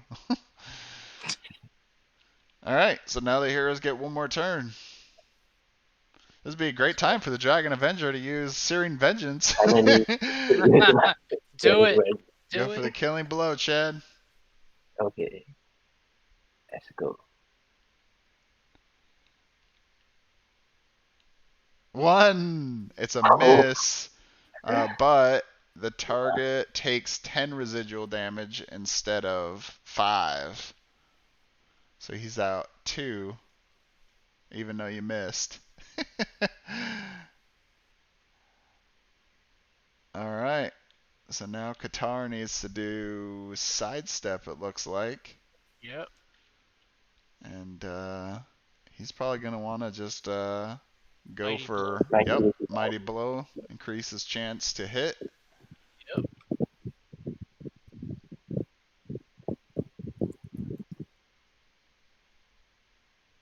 20! Take that. Boom! The dragon is defeated. Now we kind of cheesed it a little bit because Qatar yeah, technically shouldn't even be alive, but it was still fun. I think a little more fun to see that played yeah, out and to be able to come back, especially that close to the end, than to just end it there. But just so Smart. people know, we definitely would have lost that had we fully played by the rules and noticed that yeah, boss spell. But this one was a really tough one. The I only can thing I can I would see why his health is so low because holy crap, like well, the damage. that aura, Yeah, the bone skin aura makes it so difficult. especially when the skeletons are hitting him and doesn't miss. Yeah, I mean the especially with the skeletons too. I mean the skeletons basically provide a whole secondary attack. I mean really it's even more than that because that one time they made all of their attacks, so that was 28 damage, which is more damage than the boss usually does. But yeah, anyway, that was fun. What'd you guys think? think it was good. Yeah, definitely. It's rough, but The only it's thing I fun. think I would have changed was resurrecting Avalum on the last resurrect and trying to use his what is this thing? His Game. AoE? Yeah, on all the skeletons because they all were low. Oh yeah, the arcane blast. Yeah, you're right. That would have actually been a good play. Um, Because they were all by each other, so you could have done. yep, one arcane blast would have hit all the skeletons, and then the well, actually, I think he was what the dragon might have been one away before, but still, yeah, that would have been pretty cool. Yeah, Well, I anyway, think we didn't utilize the heroic defense when Avalon was yeah, I mean, you definitely got to surrounded get by get those early, and I only thought about it like right after Qatar had finished his turn, and it was like, dang it, should have used it then. So the timing is always critical. and the chests are important as well. The chests. They're useful. They're very useful. The chests. I think the position are important as well. I couldn't get my Searing Vengeance until the very last round.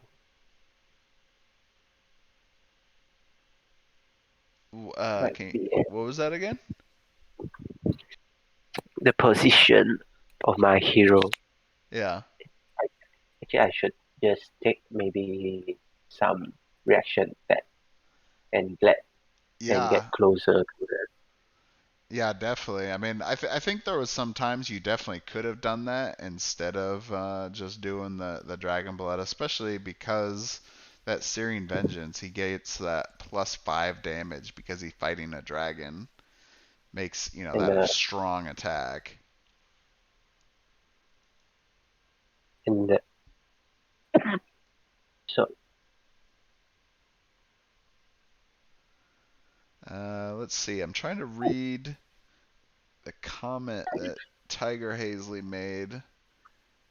He says, from a comment on YouTube, thanks to blah blah blah.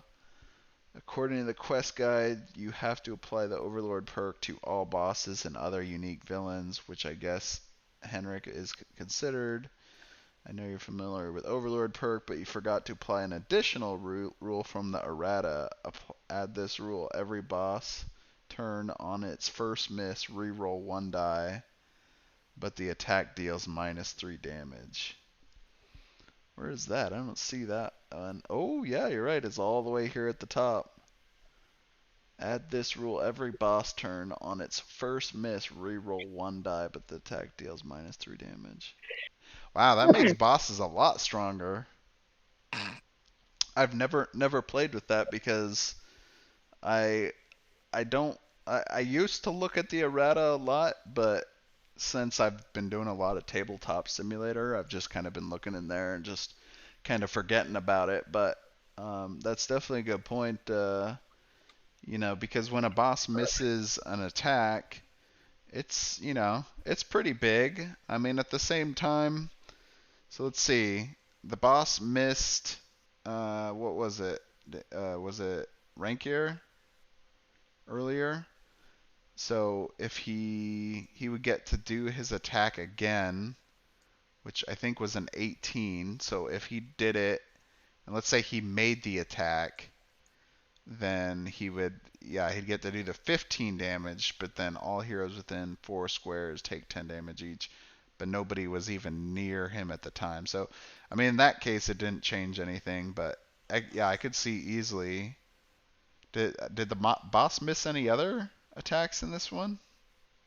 There wasn't many misses by the enemy, so I don't think so. I think there was that one that we did, but even that miss was 15 damage, so really wouldn't have changed. Oh, but he does get a regain health of 10. We did miss that part. Yep.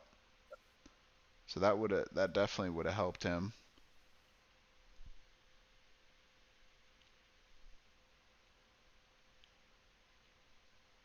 But anyway, yeah. So this is a really challenging fight. I mean, I think more so than even some of the other boss fights that we've seen before. Obviously, like we talked about last time, we made some mistakes, but I think this Overlord perk that's missing, which is a really big one. I mean, this seems like a massive miss in my opinion. The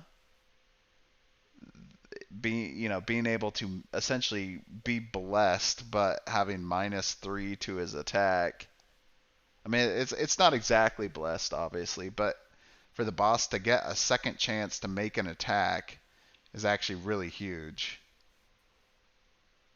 Because we've done it before in previous games where the bosses have missed before, and we just kind of, did the residual and kept moving on. But if you got to make a second chance and, get to play some additional effects, sometimes that can make a big difference. So. yeah, I mean that's definitely gonna make all the bosses a lot rougher. That's gonna make all the bosses a lot more challenging. Um, so yeah, they definitely got to get that one. And I think this is the Overlord perk in general is one of the it's one of the rules it's kind of frustrating because it's kind of the way that it's done. All the other rules are in the rule book except for the Overlord perk, which is where is it? Was it on this last page? Maybe I missed it. Yeah. Yeah, Yeah, it's indeed. right here. Yeah, on page 3 of the quest guide. So it's not even with any of the other rules, which makes really no sense as to why. Um, and this might be a good because the Overlord perk does include like quite a few things in there. Like right here, it's got essentially three different items, and then if you add this fourth item to the rules, that's 4 items you would have to remember for one little perk, right? So for example, right, all these bosses in any of these fights have Overlord perk, and it just says see page 3. would be nice. I mean, I don't know if there's really always that much room in the book, but it would be nice if there was like a reminder or something, of the Overlord perk, just because it includes so much. You got the ignoring artifact powers and all effects that applied by heroes or scrolls that basically affect their attacks, or if powers or effects that control, copy, negate, or move one of their attacks, they take 12 damage instead. And then, of course, being immune to mob and focus. And then now this one of every boss turn on its first miss, reroll one die, but the attack deals -3 damage. So that's just a lot of stuff to remember. I don't know about you guys. I think it should. Actually, this overload perks did show on the first quest, but Yeah, they show it in the training one for the first quest, but other than that, all it says throughout the rest of the book is see page see, 3, yeah, it which would be good to and have I've some reference to remember this. yeah, definitely. And the thing too is I even talked to Alexandre about fixing Overlord perk in general because it's often confused. Probably one of the most confused rules in the entire game, because of the basically reducing the enemy's attack. So, like for example, the one that says their attacks ignore artifact powers and all effects applied by heroes. So, basically, what that would mean is like, let's say with Avalum here, he can't. He could use counterspell. He'd take the 10 damage, but he doesn't get to negate the target's attack, like the boss, which is, of course, huge for just about all the interrupts. Yeah. But that's often like a missed point that is very important. So, Yeah, besides but just rewriting this rule, I told them that there needs to be an example written in the rule book so people can understand how exactly the Overlord perk works.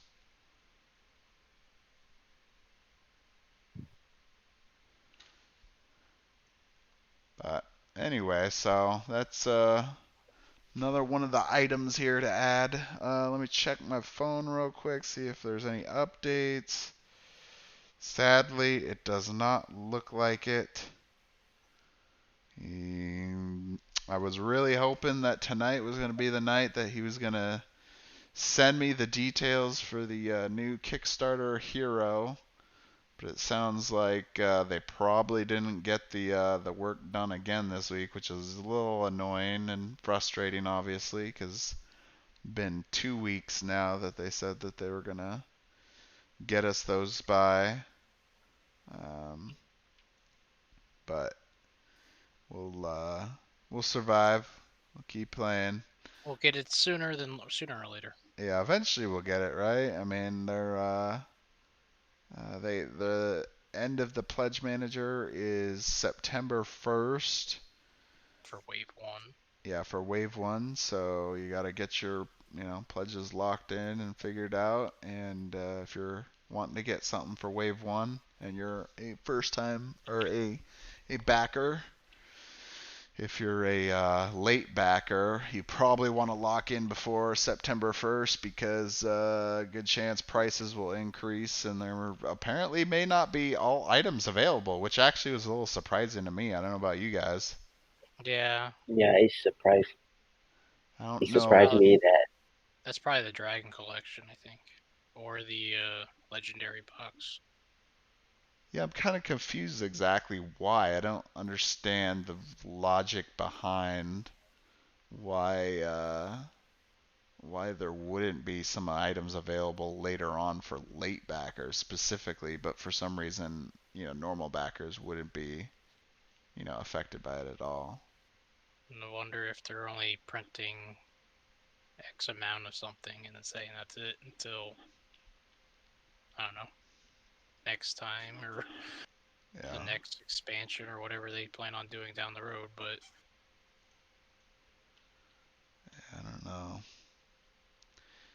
Um, I will talk about though that, and I don't even know if I'm technically supposed to share this or not, but I did get to look at the new digital art and world of arena book. They were wanting some feedback on it, and when I first heard about this previously, I wasn't too excited about it because I'm from the first campaign, so I own the art book. It's on my shelf right now, and I've been through basically almost the entire book. I think I haven't completely read every part of it yet, but almost there. And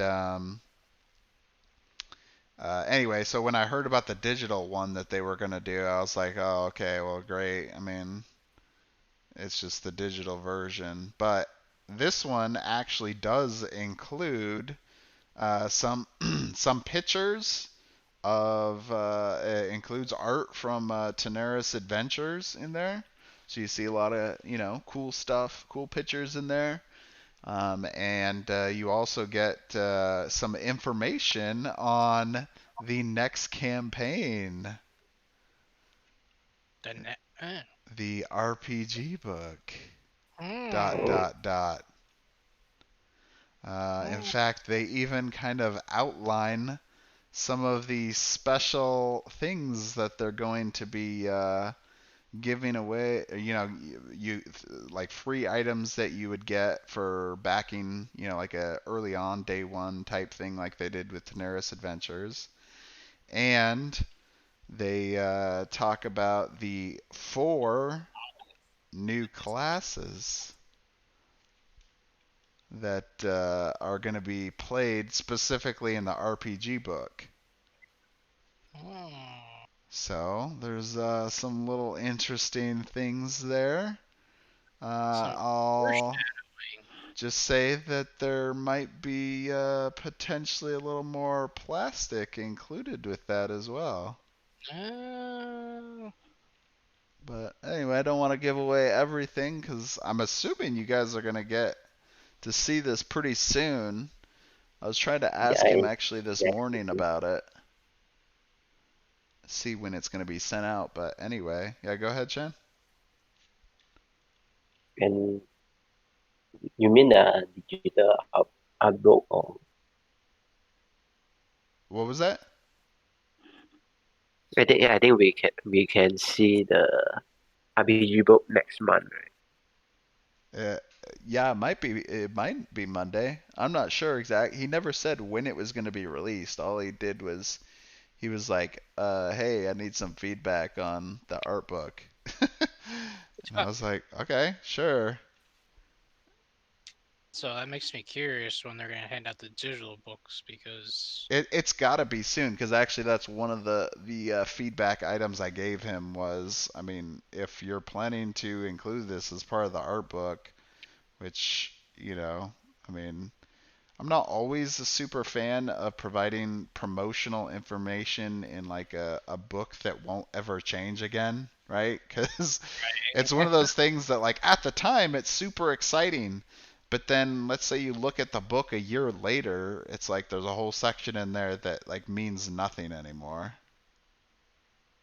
yeah, I mean it also I mean, obviously you can like go and probably find out that there is like an RPG book, but otherwise like some of the information about the promotional aspect of it of being like, ooh, there's a things you get for free if back in the early hours or whatever.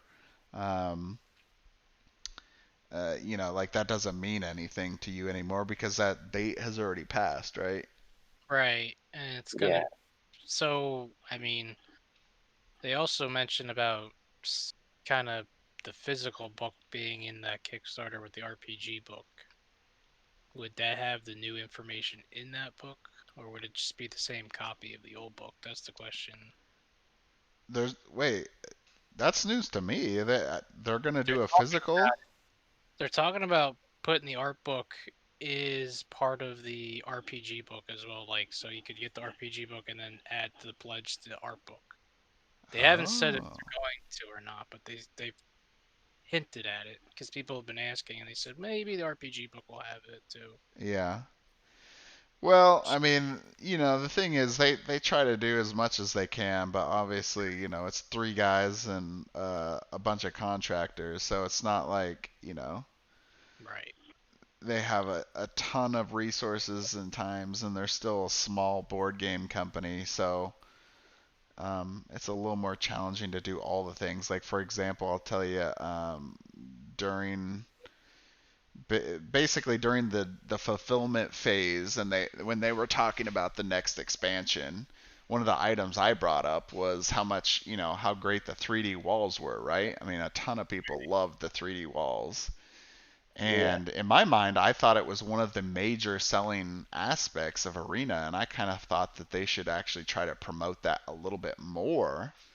Um, and so one of the things I asked was, are you guys going to offer basically just the 3D walls and doors and all that basically is a separate add-on, so that way, let's say you're big into RPG, Dungeons and Dragons, and you like using those walls and you want more walls, or even if you're playing an arena and you want to make even bigger, more customized maps or whatever, Right. you need more walls and stuff to do that.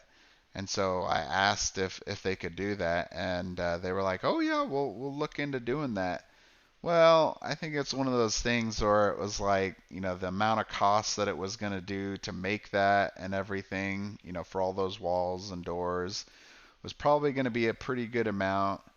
And they probably would have needed, um, essentially a lot of people to individually back more walls and everything. And I just don't yeah, think they they they thought they'd have the definitely need numbers. the amount. Yeah, I don't think there's enough just for that, but they're gonna have to add more walls eventually because they're putting spiked walls in Daenerys Adventures. Well, So, yeah. Well, and the thing was, they're making the walls anyway, obviously, right? Because they're doing more legendary boxes. well, not even that. If you have, you're gonna have these walls that are 3D, that are your regular walls, and then you're gonna have little plastic, uh, cardboard, spiked walls. It's gonna look a little weird when you have a 3D wall, and when you have to use a spiked wall, it's cardboard. Yeah, it's true. So I would hope that with the minis that come with the RPG book, I didn't say that. There's some spiked walls that go with it to match Tin Harris Adventures box, so you don't have mix of plastic cardboard walls with your regular walls. But Yeah.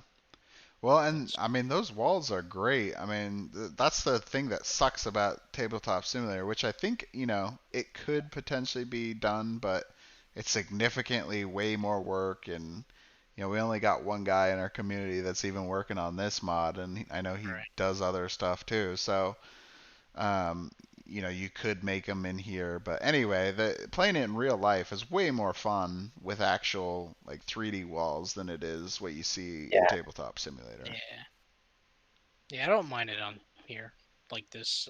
In real life, I would definitely use the 3D walls. Yeah. that So is one of the things that attracts me to this game. When you see the picture about all the walls and doors, 3D walls. I know, yeah, true. I mean, that was the same thing for me too. When I first saw it, I was like, "Oh, okay, yeah, it's a dungeon crawl game and blah blah blah, and it's got heroes and a lot of miniature games have that, right?" But then Yeah, it's like, oh, well, you're going through this dungeon and you have 3D walls too. And then they showed, some pictures of it, and it was like, holy crap, that looks awesome.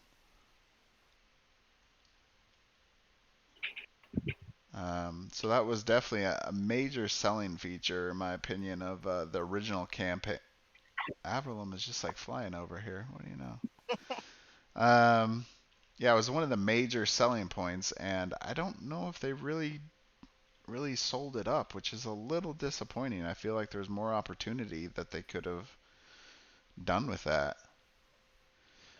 I've seen, I mean, going through old forums and stuff, like a lot of praise on that. So Oh, I'm I surprised. know. It's like almost like it sold itself almost. So Exactly. I mean, yeah, you go back, not even just the forums, you look at a lot of video reviews, and you see a lot of the reviewers go, "Oh my God, these walls! This is so yeah, awesome, and this is so much fun." And it got forgotten.